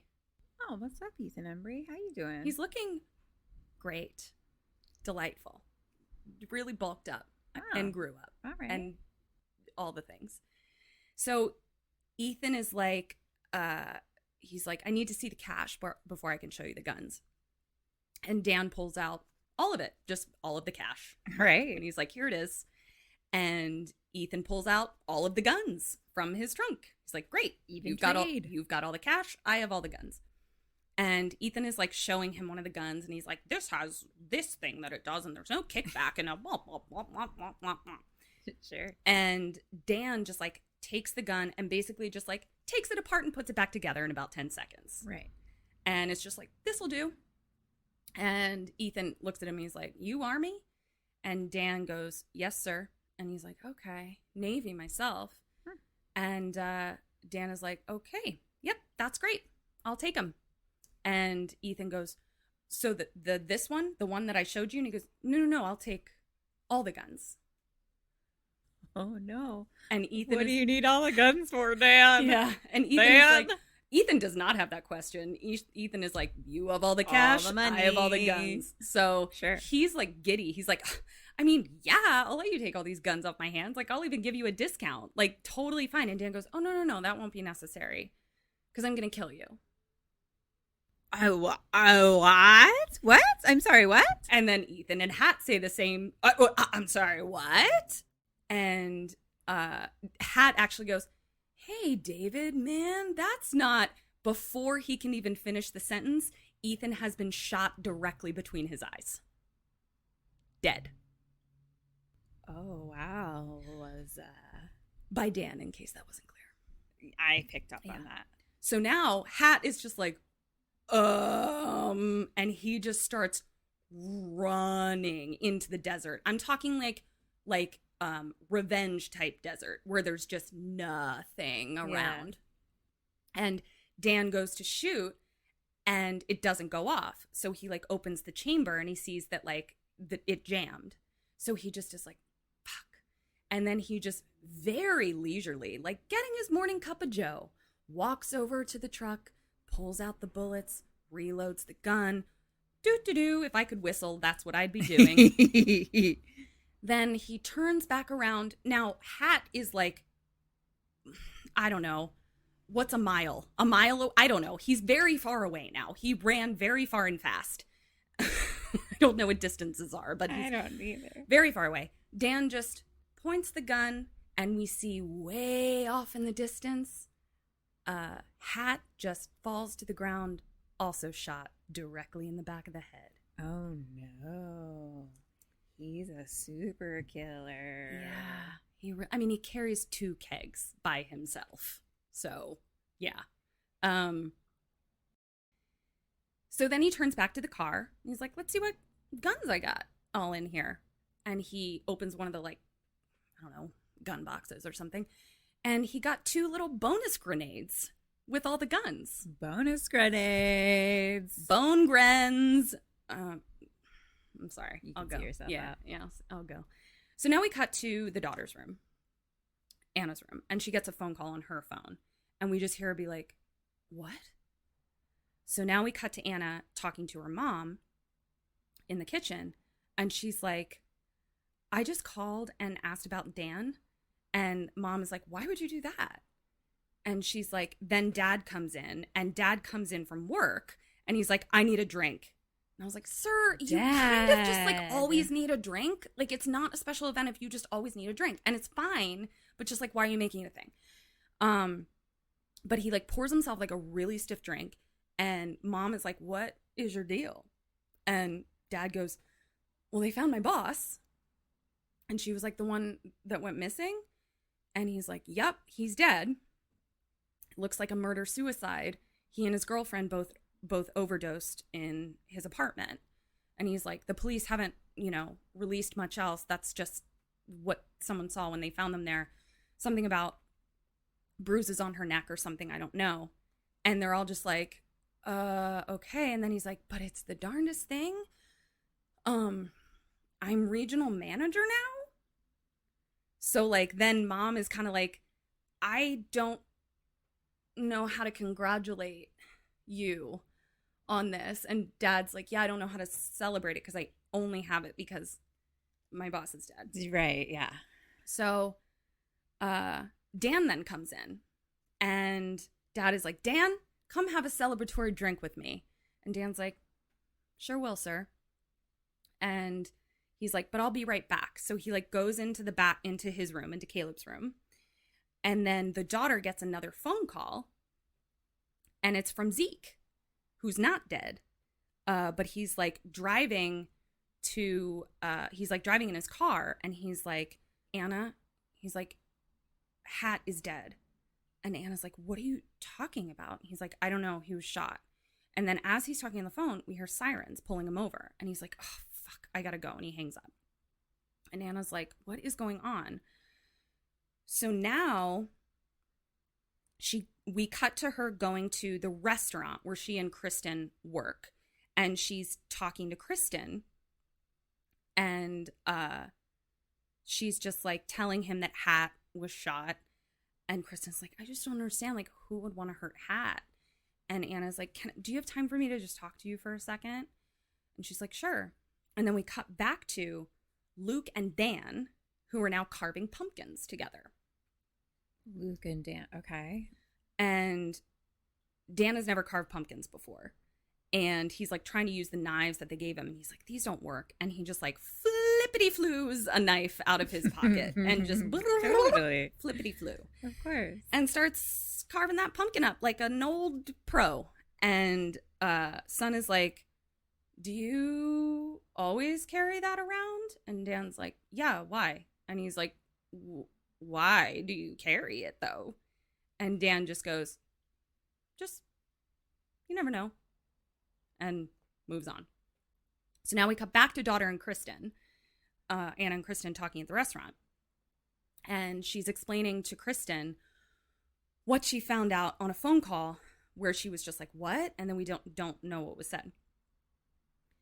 She's like, I called the army and they said David Collins died a week ago in a military hospital. She's like, there was some explosion of oxygen tanks or something like that. 20 people died and David was one of them. And Kristen is like, I mean, why don't you check his IDs or like, look at his phone or something and have your brother like help you. She's like, your brother's computery, like maybe he can help you like figure out who this is. Yeah. So now we cut back to Dan and Luke inside. And Dan like takes off, like they had just been outside. Dan takes off his jacket and like hangs it on the chair and turns around and he's like, do you want some advice? And Luke's like, sure. And Dan says, never let anyone pick on you, or you'll never get out from under it. If those kids are bigger than you, then bring a knife. If they take the knife off you in a fight, then go to their house and burn it down with their entire family inside. What? And Dan's like, I mean, what's the worst they could do? Sure, yeah, that seems like the appropriate reaction. Yeah, and Luke is just like, okay, cool, dude. Oh, no. So then he's like, and you know what? This is for you. And he hands him the knife. The flippity flu? He gave him the flippity flu. And Luke's like, wow, a friend that I can see in 3D that's not just online. Oh. So now daughter and dad walk in. Daughter is back from, Anna is back from telling Kristen everything. And she's just like, hi, yeah, I'm home from work, whatever. And she's like on her way to her room. But then she sees Dan is washing his hands at the sink and has his back turned to her. So Kim, question number 8, what do you do and what does Anna do? Ooh, I think she's gonna go, like, look in his stuff real quick. And same. I don't know. That is 2 half points because she does technically look in his stuff, but she doesn't like go into his room like that. She'd probably get caught if she did that. What she does is she just real quick pickpockets his burner phone. I was gonna say that. I just didn't think she'd be good at it. Well, she's pickpocketing it out of the jacket that he hung over the back of a chair, not off of his own body. Okay. Yeah. Yeah. So she goes and does that, and she goes into her room and she photographs with her phone the recent calls on this burner phone. Okay? Okay. Then the phone starts to ring. Uh-oh. So Kim, question 9, what do you do and what does Anna do? Does she pick it up? I don't know. I don't think I want to pick it up. Do I pick it up? What if I pick it up, I don't need to say anything. Pick it up. What would I learn? What do I have to learn? I don't think I want to pick it up. But does she? What do you do with the fact that the phone is audibly ringing? Oh, it's audibly ringing. Mm-hmm. And the house isn't that big. Where am I? You're in your room. Oh. It's not a big house though. So your room is here, Dan's room is right next to you, and then like down a little hallway is like the living room kitchen area where everybody else is. Oh, okay. I mean, I'm gonna like make it stop ringing, like click the button. If it's like a normal phone, I assume I can do that. Mm-hmm. Okay. Yeah, I'm just be like, ah. I mean, it's like in my hand, right? Mm-hmm. Yeah, I'm just gonna be like, shush. Okay. And I'm gonna say she answers it. I don't know. 1 point. So yeah, just make it stop ringing. Just make it not ring anymore. Yeah. Do that. She panics and it starts to ring and she can't make it to the kitchen to like put it back in his jacket. Like he's right there. So she real quick ducks into his room and like puts it on the bed and then real quick runs back into her room. No. So now Dan hears his phone ringing and thinks it's in his jacket pocket, but it's not. It's in his room, just sitting on his bed. Mm-hmm. So that looks suspicious. So now we cut to Anna in her room and she like lets out a breath when Dan like grabs gets the phone. He doesn't answer it. He just like picks it up, puts it in his pocket, walks back out the door, like kind of looks at her room, but then walks out into the rest of the house.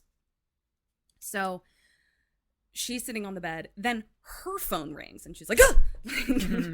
And it's Zeke again, her boyfriend. And we see that he's in jail.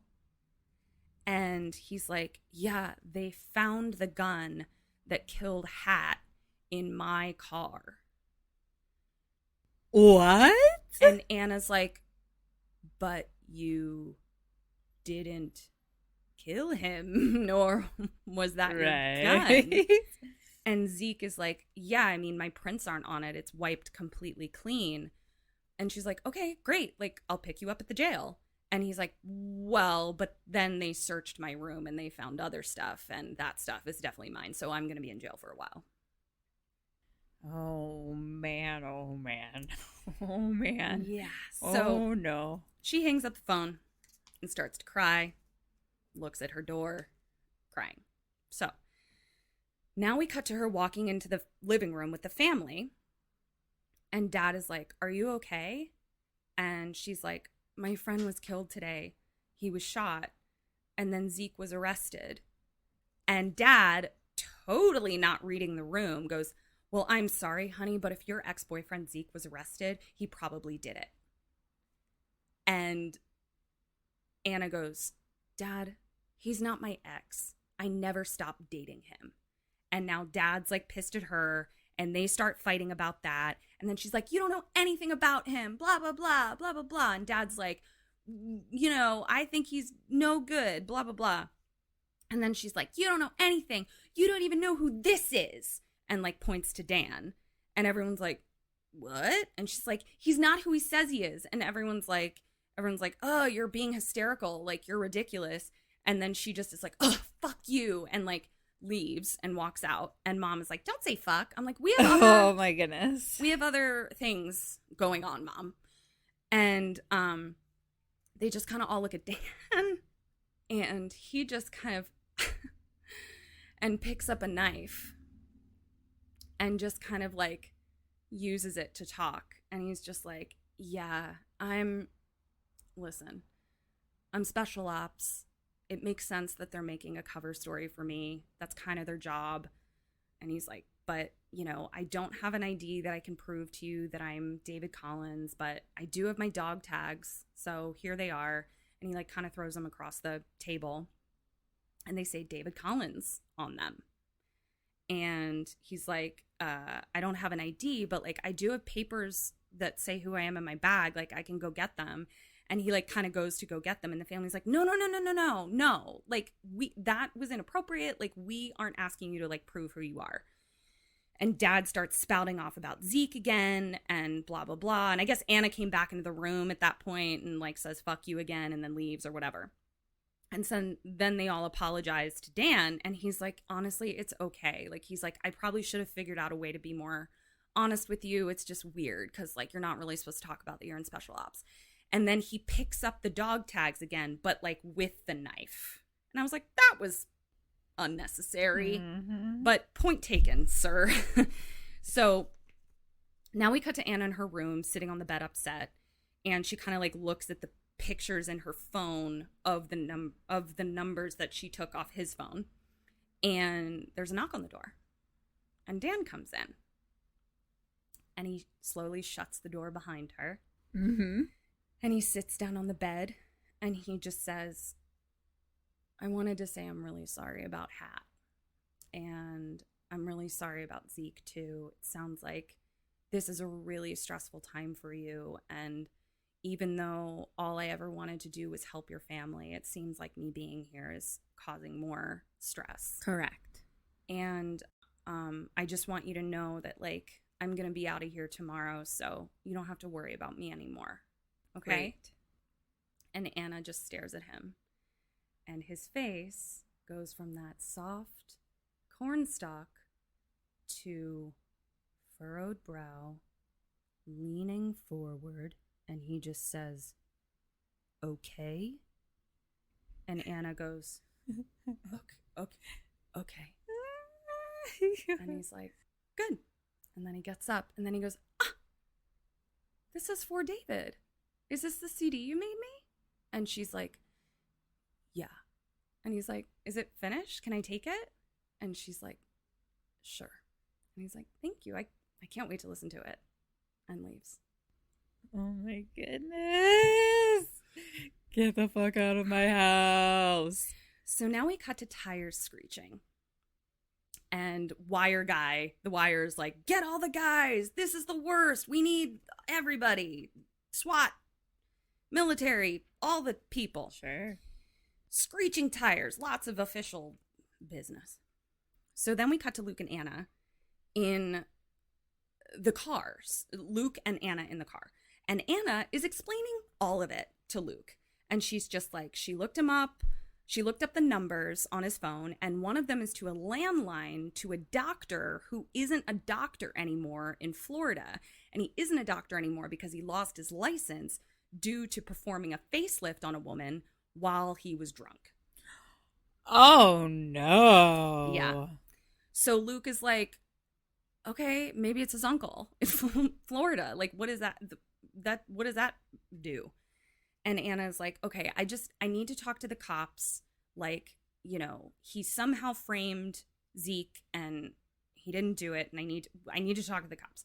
And Luke was like, okay, what do you want me to do? And she's like, I just need you to find out, like, literally anything you can on this guy. So now we cut to the son at school, and he's like going into like a study hall, and he pulls out his laptop, and one of the bullies sees him come in. And this was the where I was like, okay, do you know that fashion where it's like very sort of like early 2000s, like emo hair, where like your bangs were brushed like from one, like across your head, and then you wear like a skinny little headband like around your forehead? For boy hair? No, for girl hair. Girl hair, yeah. He's like talking to a girl. Oh, I did that a lot. But like in the early 2000s, right? Or like... Yeah, really? Probably close to yeah. that. So I don't know. Like, I did that a lot for a long time. Yeah, it was just like a very specific costume choice for an extra that like took me out of it for a second. And so I just wanted to share that with you. I don't know. When was 2014? I know. What were we doing? Well, we weren't a pandemic, so I have no idea.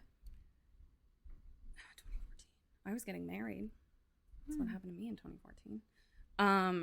Okay, so sits down with his laptop. The bully comes up, sits behind him at the desk, and we see him sharpening a pencil, and he like pokes Luke in the back of the neck, and he calls him the F word. Mm-hmm. And the son, we see what he's looking at on the screen, like right before he gets poked, and it's like multi-million-dollar lawsuit for Dr. Boddington, who, you know, performed this facelift or whatever. So he's like looking up who this Dr. Boddington guy is. And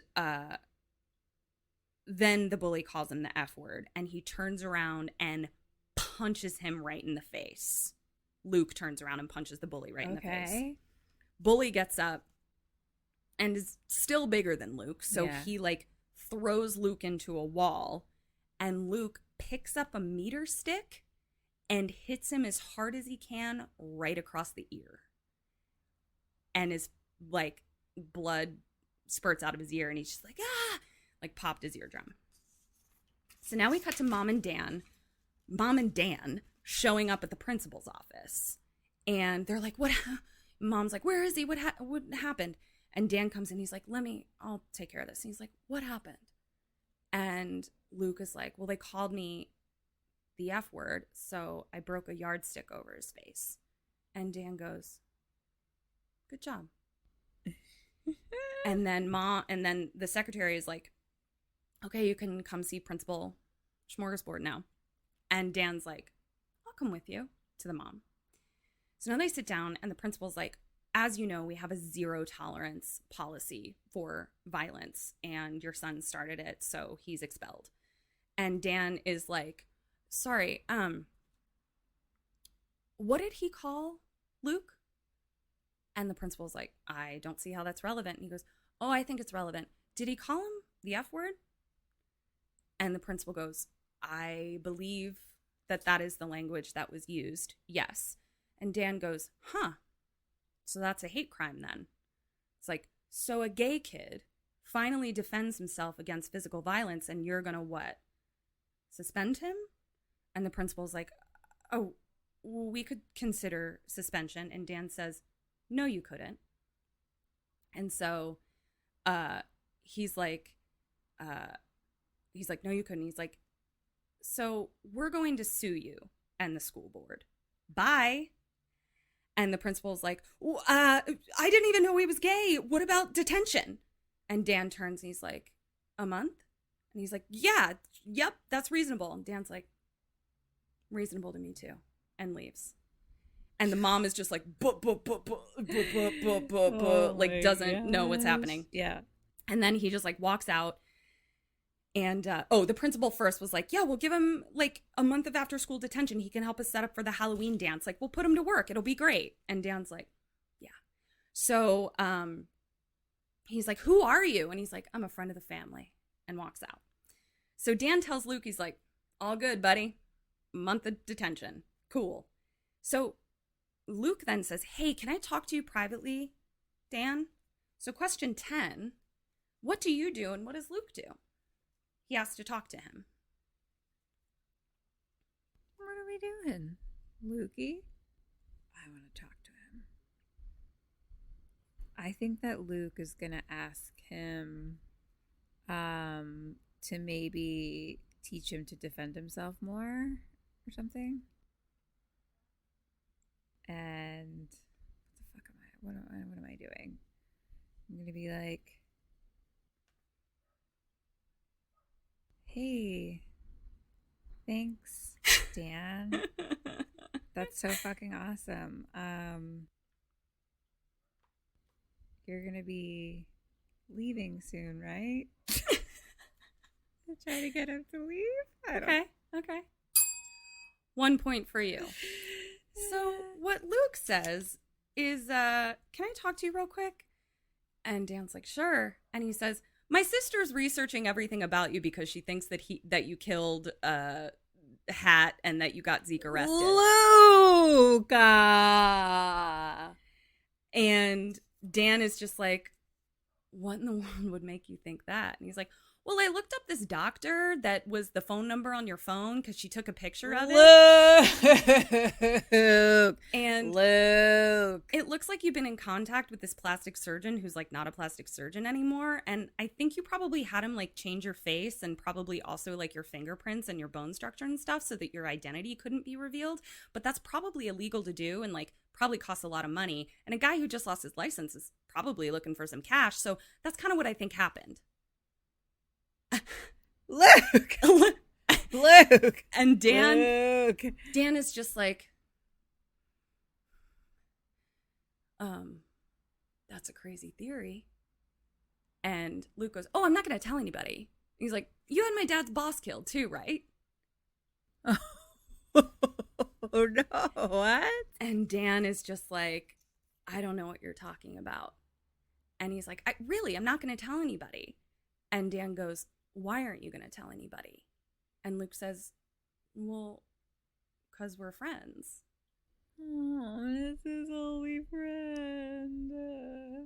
And Dan just kind of gives him kind of a knowing nod. And then he says, who else did Anna tell? And Luke's like, I don't know, Kristen maybe? So now we cut to Dan. Yeah. Luke. So now we cut to Dan helping mom hang laundry sheets on a clothes hanger outside. Clothesline. Thank you. And I'm so tired that I thought you were asking me for a line, like you forgot your line. Line, please. And I was like, you don't have any lines. I haven't. So I'm telling the story. That's amazing. I'm so tired. Okay. So she's hanging sheets with him and she's like, I just really want to thank you for being here. And he's like, it's really no problem. And she's like, it's been really good for us. And he's like, no problem. And he says, I'll go get the rest of the laundry. So he goes around inside or whatever to get the laundry. Then we see, driving down the road, 2 big giant black SUVs speeding towards the house. And they come to a in her driveway, and mom is just like, hi. And they're like, have you seen this man? And they like pull out a file, and it's a picture of Dan Stevens in a fucking hospital robe. Okay. And mom's like, well, yeah, I've seen him. That's David. He's right inside. And Wire's like, he's inside? And mom's like, yeah. Yeah. So then I want you to picture, so there's 2 big black SUVs. They're out in the front yard. There's the Wire, and then there's like 10 scary military SWAT people, okay? Okay. Guns at the ready. Sure. And right after she says he's inside, the SWAT team kind of like, it goes into slow motion, okay? So we just see like the SWAT team eyes get really big. We see their heads turn. We see the sheets part, and Dan just standing there with a laundry basket. And then it cuts back to the SWAT military dudes, and we see them in slow motion be like, oh shit, and start to point their gun back to Dan. Slow motion, drops the basket, and just pulls out a gun and pew, pew, pew, takes 3 of them. It's a fucking handgun. So he just takes 3 of them down, just like boom, boom, boom. And so obviously the ones that he didn't get start shooting at him, and he like ducks, like jumps through a window, like into the house, into Caleb's room actually, and like dives behind the bed. And at that point, all the SWAT people like have to reload, you know, like they emptied their rounds and they have to reload. And so now Dan is in the room. Oh, right before the shot happened, the Wire had the wherewithal to tackle mom to the ground to protect her. Yeah. So now mom is like tackled to the ground underneath the Wire. She just saw like her house get shot up. Dan is in the room wrapping up his leg because he got shot in the thigh. Question number 11. What do you do? And what does mom do? I'm gonna like stay on the ground and get to the safest place I can find. Wherever the fuck What's that the is. What's the safest? Where? Be more specific. I mean, I can't see, so I don't know, like behind the house on the other side. I don't know. Like I can't tell like where we are to where we're. Mm-hmm. You know, I don't know what it looks like. So away from guns and away from the window ish. Okay. And what does mom do? And does she try to be like, what are you guys doing? Like try to stop them a little bit? 0 points. No, stay exactly where you are, underneath the protection of a man with a gun. That just stay protected. Just stay where you are. Stay where you are. Instead, she jumps up, fights the Wire off, and he's like, no. And she runs into the house. Okay. Where Dan is. I wasn't standing ever. I was just like crawling to hide. I don't know. Sure. I think based on this, like, they're military police and they have shown you their ID. This stranger is the one being hunted by the military police. I'm probably going to go ahead and assume that like the military police are the people that like should protect me from whatever is happening. Like I know who they are, and I just thought that I was like in the middle of everything. No, the Wire basically like got you out of the way and is like protecting you. So in my brain, I was in the middle of everything, like just in the middle of Crossfire, just on the ground. So I was just trying to get like not in the middle of like between the men and the window, and I don't know. Would you like me to give you a point? I would like to not have that question because I can't see. Like, I just can't see. Would you like me to give you a point? Mm-hmm. I'll give you a point. Okay. So, We see Dan on the inside, and the guys are just shooting at the house forever. I mean, just endless bullets forever. And Dan is army crawling, like, underneath the spray of the bullets, like, through the hallways in the house. Okay? He makes it into the kitchen. Mom is now also in the kitchen on the floor, and she's like trying to reach the phone behind her. Like, she's ducked behind a cabinet, and she's like trying to reach the phone behind her. And he's like, no, and just takes the phone from her. And she's like, Dan, what is happening? Who are these people? And he just says, I'm really sorry I haven't been honest with you. It's too long to explain. He's like, all I wanted to do was help your family, and I considered it my mission to assist y'all while I'm here. But there were just too many complications. And she's just like, did you even know my son? And he says, I did. We were in the same program, and he would understand what I have to do right now.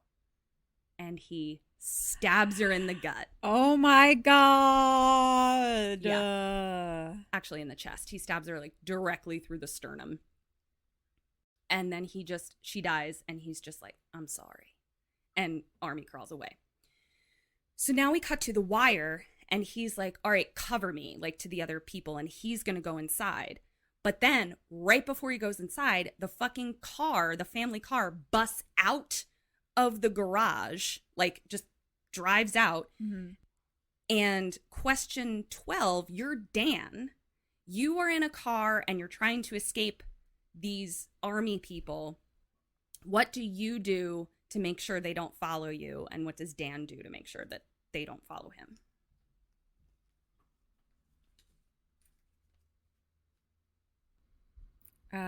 I think that we're both gonna shoot out the tires of their cars. Exactly. He shoots out the tires of both of the black SUVs and drives away.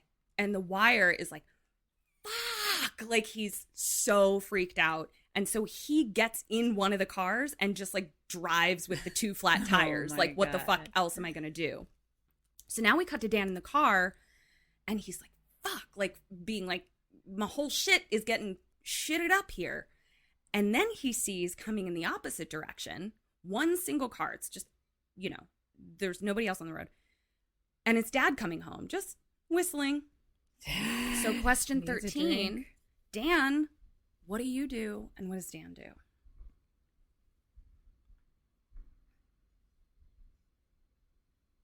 Your identity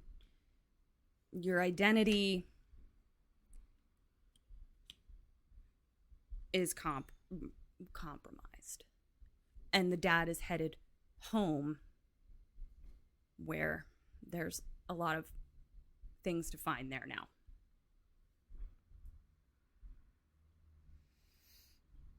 I don't know. I'm not understanding why that matters. Because wouldn't you just want to get away as quickly as possible? Maybe we both shoot Dad? Question mark?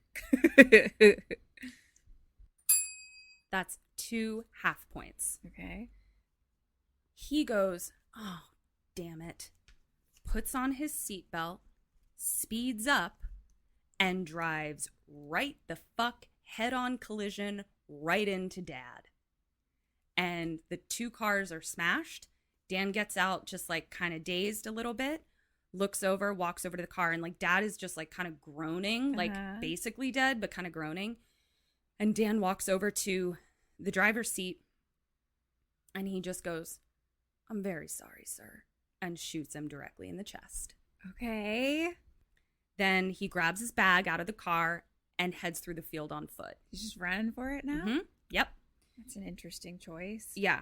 So now the Wire comes upon the crash with his, 2-wheeled car. Right.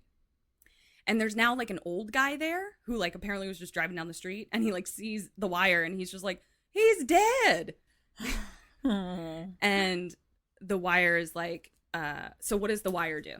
You're the question number 14. You or the Wire? I think the Wire, like, heads out into the field after Dan.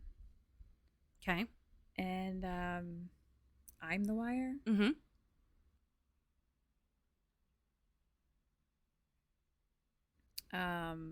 This probably goes against my job, but like, I'm trying to stay alive. Yeah, you're trying to stay alive, girlfriend. I'm gonna head on back to the team, and Point for you, ma'am. Point for you. Just mission not accomplished. yeah, Mission not accomplished. abort. Sometimes you don't accomplish all your missions. Sorry. I've not accomplished so many missions. Right? Yeah. So what he does is he says, I need to take your car. And he hops into the car of the old man and drives off.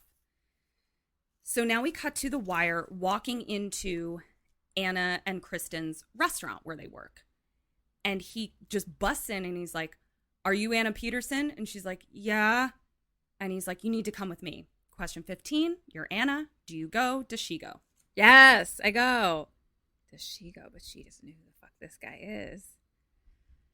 Oh, crap. Gee, whoa, Christ almighty. Oh, my goodness. Okay. Okay, but she knows that shit's fucked up. She was the knowingest of all the knowers, Right. in her family. Okay, I guess. I mean, aside from Luke, who's just like, hey, buddy, want to know all the shit that we're Yeah. looking up on you? Fuck, I guess we both go. I don't know. I think we'll ask questions, but Yeah. You both go. great. So, I mean, yeah, like, you called the army. You found out he's not him. I mean, I guess you sort of want to know who it is, but whatever. Keeps you alive. Nice work. So, as she gets into the Wire's car, which is the old man's car, so Dan has never seen it, okay? We see that car pull out and drive away. Right behind it, this teal minivan pulls in with a blood splatter on the windshield. Uh-huh. And it's Dan. Right. He walks in. This scene I did film for you and I will send to you. Ooh, okay. He walks in and calm as can be, there's Kristen cleaning off a table. And she's like, hi. And he's like, hello. And she's like, what's up? And he's like, is Anna working today? She's like, oh, she just left. He's like, she just left. Where was she going? And Kristen's like, I'm not. He's like, to pick up Luke? She's like, I don't really. And he goes, never mind. Pulls out his gun, shoots her directly in the chest. Jesus. So then she's just like stunned and like falls down dead. And then he walks out and the music cues in this are fucking great. One of the things that I love so much is like when a music cue is incongruous with the thing that's happening. Yeah, totally. Like I fucking love it. And it's this like love song that starts playing. And I was like, this is what I filmed for, like, I have to show it to you. So he just shoots Kristen, walks away. I'd still prefer the steam scene. I know. Thank you I'm very much. sorry. I'm very sorry. I really shit the bed here. My apologies. Yeah. So Thanks for making sure to record the great music cue job. That well, they do no, with but the film, but Dan does something actingly impressive as well and surprising.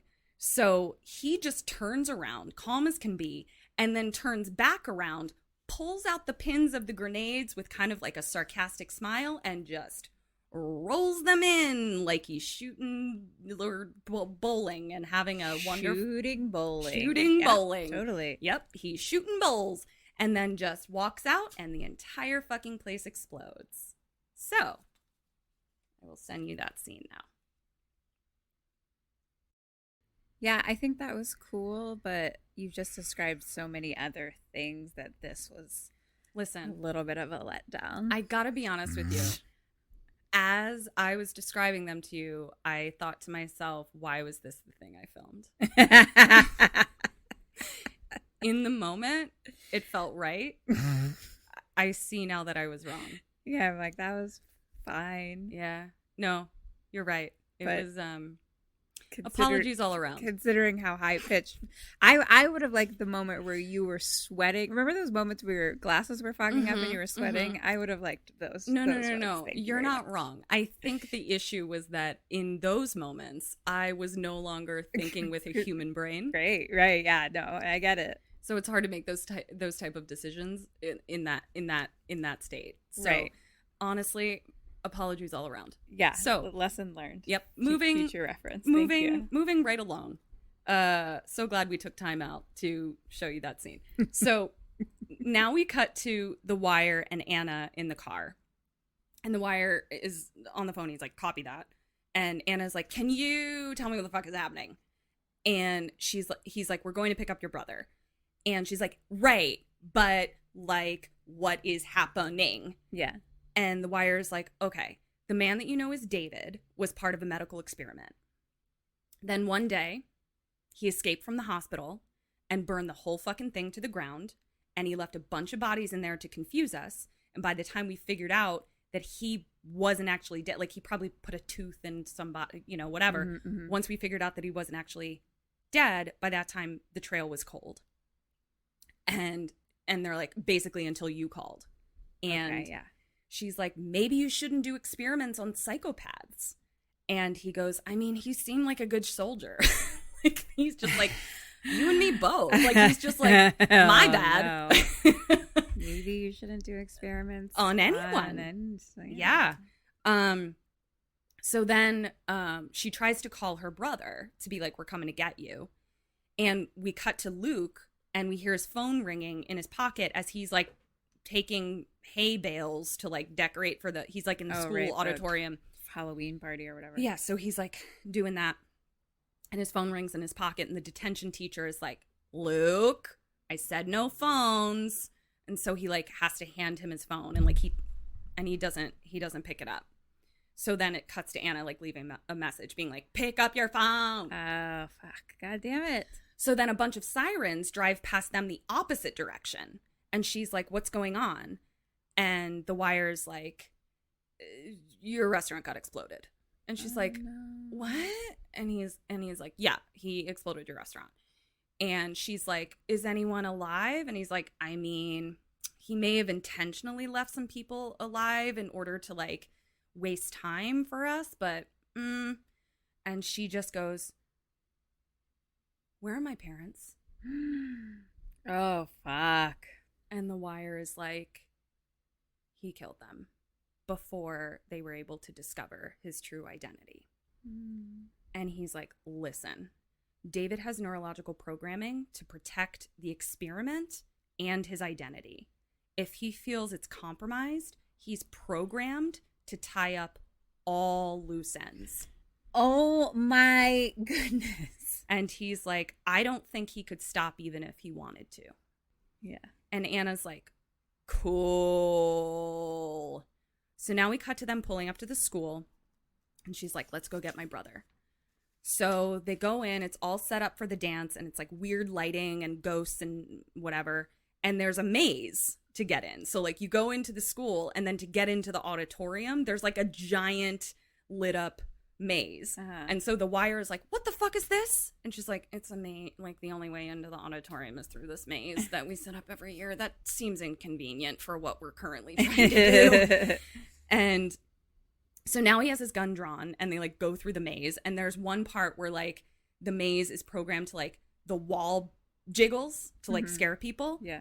And so they both like, she screams. And so then the detention teacher is like, is someone in there? And The Wire is like, it's military police. We're here for Luke Peterson. How do you get through this maze? And the teacher is like, left, right, left, then another left, right, left, straight, right, left. And he's like, got it? Oh my gosh. And The Wire is like, yep, got it. So he doesn't got it. So they finally get through the maze. Like they make it into the auditorium, and Luke is there. And The Wire is like, we need to go. And teacher is like, what the fuck is happening? And then all of the lights go off. Oh no. And all of the dance lights come on. And Anna's mixtape starts playing. Oh my goodness gracious. So the teacher So then the wire is like, we got to get out of here. Is there like a back way out of here so I don't have to fucking go back through the maze? And the teacher is like, there's a back way out through the maze, like an emergency escape through the maze or whatever, shortcut through the maze. And he's like, come this way. But to get there, they have to go through a fucking hall of mirrors, which is not great. It sounds like a really fun high school Halloween dance, by the by. Doesn't it? It sounds like really incredible. It looks really fun. And so they're now in a fucking room of mirrors, which is incredibly inconvenient when you're being chased by a military-trained psychopath. And the teacher's like, this way. And then we just hear, slice of human flesh. And the teacher just falls down dead. And so, but it's like mirrors. So it's like, where did he fall? Where is he? There's a reflection, or is it a body? Whatever. And so then the wire is like, go the other way. So basically he tells the kids to go back into the auditorium because he's like, the wire continues forward. And he's like trying to figure out where to go. We see Dan in a reflection, but don't know where that reflection is coming from. And then stab. The wire is stabbed in the gut. Oh my goodness. And Dan comes out and says, hello, sir. And the wire is like army crawling through the house of mirrors. And Dan is just slowly following him. And trying and like just leisurely following him. We cut back to Anna and Luke running back into the gym. So now they're in like the main gym part. And cut back to Dan stalking the wire very slowly. The wire dies. Dan takes his gun and puts it next to the wire. Like wipes it off and puts it next to the wire. And then he just says to the wire's dead body, you shouldn't have followed me, sir. And gets up and goes away to find Luke and Anna. So now we cut to Luke and Anna getting out to the front door of the school, and it's locked. It's like chains around it. And they're like, fuck. And so Anna's like, I have an idea. I need you to trust me. So they go back in through the maze. That fucking wall jumps again. She screams, and she's like, fuck. Because then Dan like is like, oh, there you are. Mm-hmm. And so they keep going, and they're like in another part of the maze, and Anna's like, Luke, I need you to hide here. Do not come out unless you hear me or the police. And Luke is like, this is stupid. He was probably just after the military guy. Like, we should just go talk to him. Like, he's my friend. And Anna's like, Luke? Oh, Lukey, Luke, poo Luke. He killed our parents. Mm-hmm. And Luke's just like, what the fuck? And so he finally agrees. She like hides him down there. And then she leaves. So now Dan is in the maze now, and he's like in the section where we know Luke is, but he like can't see him. But we just hear him being like, really sorry about this. He's like, I tried to think of another way to do it. And he's like right by where Luke is hiding. So question 16, you're Luke, you're hiding. You can see Dan in front of you, and he's about to find you. What do you do, and what does Luke do? And I'm hiding where? Behind a barrel, like just in a set, in a maze.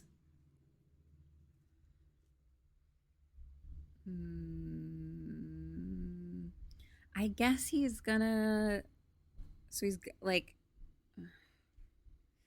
I think that he's going to talk to Dan. And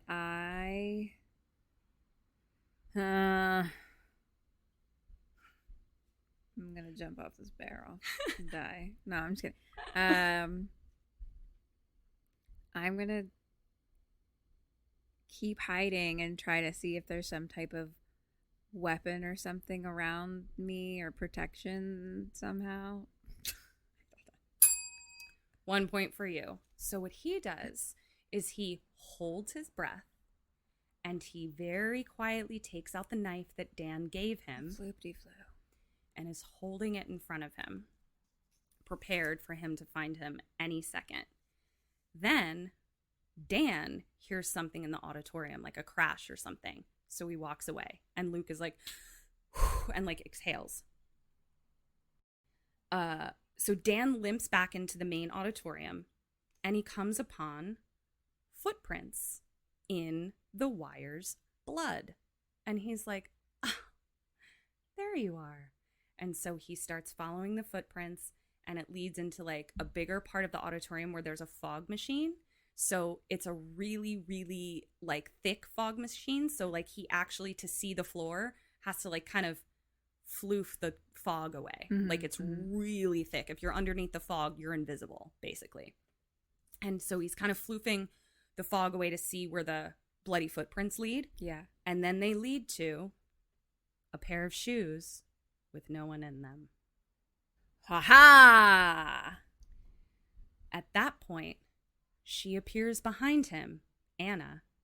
He turns with a smile, and she is holding the gun that Dan had placed next to the wire's body. Yeah. Okay? She's holding a gun and says, "You killed my parents." And he says, "I did." Now, for me, I'm like, why are we having a conversation? Yeah. Like, just shoot don't him. talk. So then she shoots. He falls. Question 17, Ms. Burns. What do you do? What does she do? Shoot forever. Shoot forever. And what does she do? This motherfucker. People never shoot forever. But she's mad. Mm-hmm. Damn it, woman. What do you do? I think she's gonna shoot a bunch too. I believe in her. Be careful who you believe in. She just shoots the one time. God damn it. Yeah. He killed your parents and your best friend. Yeah. So then she kind of like takes a deep breath and like turns her head, like looks behind her. And then when she looks back, he's obviously gone. Like he's not fucking there anymore. And she can't fucking see anything because there's a fog machine that she fucking turned on to be a trickster. And now you got tricked, bitch. So she's like trying to like floof. She's like trying to floof the fog away. Stabbed in the leg. And she's like, ah. And at that point, Dan then breaks a light bulb or something. So like the hay catches on fire. So he's like trying to burn this place down. Mm-hmm. At that point, he gets the gun from her and throws it away, and then is on top of her, just calmly strangling her. Mm-hmm. The old calm strangle. The old calm strangle.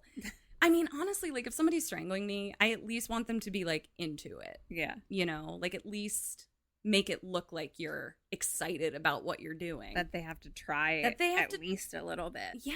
I like, just want people to try in their life. just when put it in a comes little to bit of me. effort. Exactly. You know? Thank you. I totally get it. So he's just chill as fuck, strangling her. Rude. When stab, Luke comes up behind him Yay. and stabs him right in the back. Dan then stands up and is like, ah, and kind of shakes it off. So Luke is then like, shoot. So he's standing there, but Luke is a Sammy because he then stabs him right in the chest. And Dan is like, ah, and he falls onto a hay bale, like right in front of a fake graveyard. And he's dying, and he just looks at Luke and he's like, I want you to know you did the right thing. I'm not mad at you.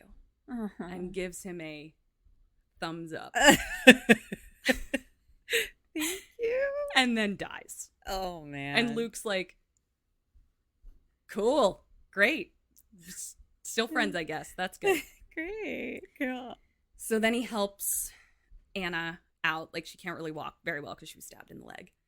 And Dan is under the fog, and we just kind of like see the fog like cover his body. And his eyes, his gorgeous blue eyes are just open and dead. So now we cut to the fire department outside. And the kids are in the back of an ambulance, blanket over them. Paramedic is like checking their eyes. And then they're like, we're fine, we're fine. That same EMT walks over to one of the firefighters and she's like, can we get in yet? And the firefighter's like, not yet. We're trying to like suss out what's in there. He's like, there's 2 bodies in there. One of them had their teeth knocked out. I don't know what's going on, but like, we'll let you know when you can go in. And she's like, okay.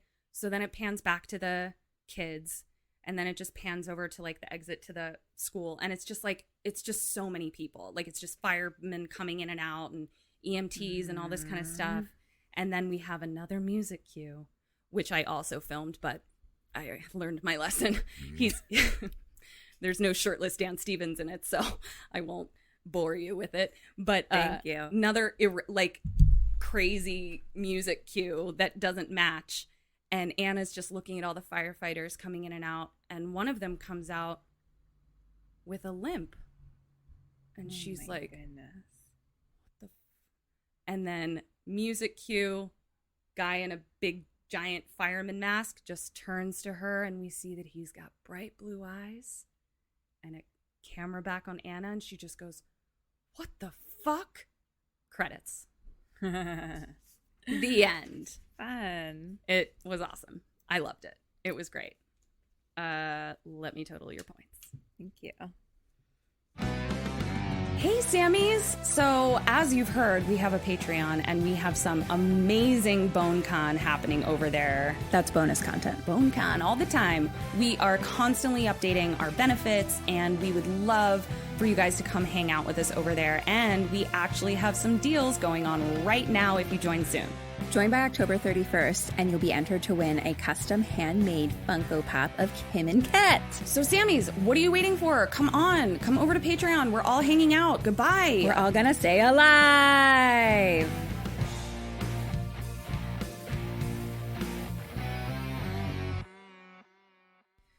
Okay. So for your dead or alives, bitch, you got 7 out of 9. That's fantastic. That's really good. Self high five.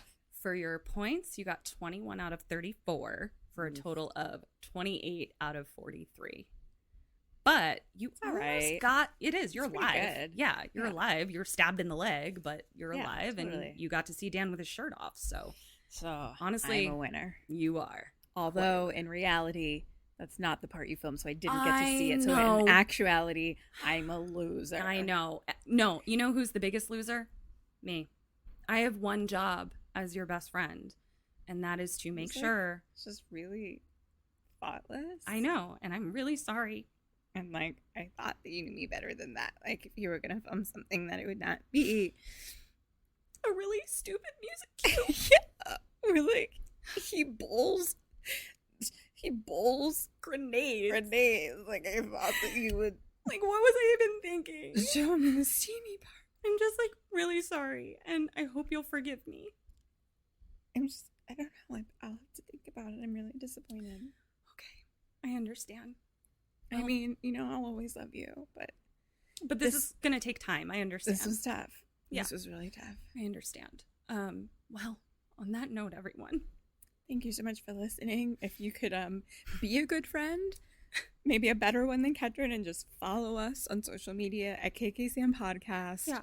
If you could go ahead and just give us 5 stars on Apple, And also, like, write us a review. You know, that would be great. Also, someone's knocking at the door. Oh, God, I'm scared. Or the window behind me. I don't know.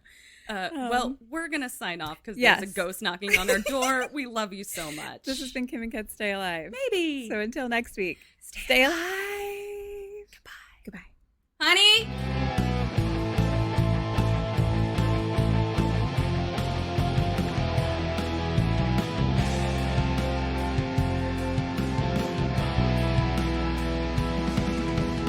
Put a ghost in me. I'm done.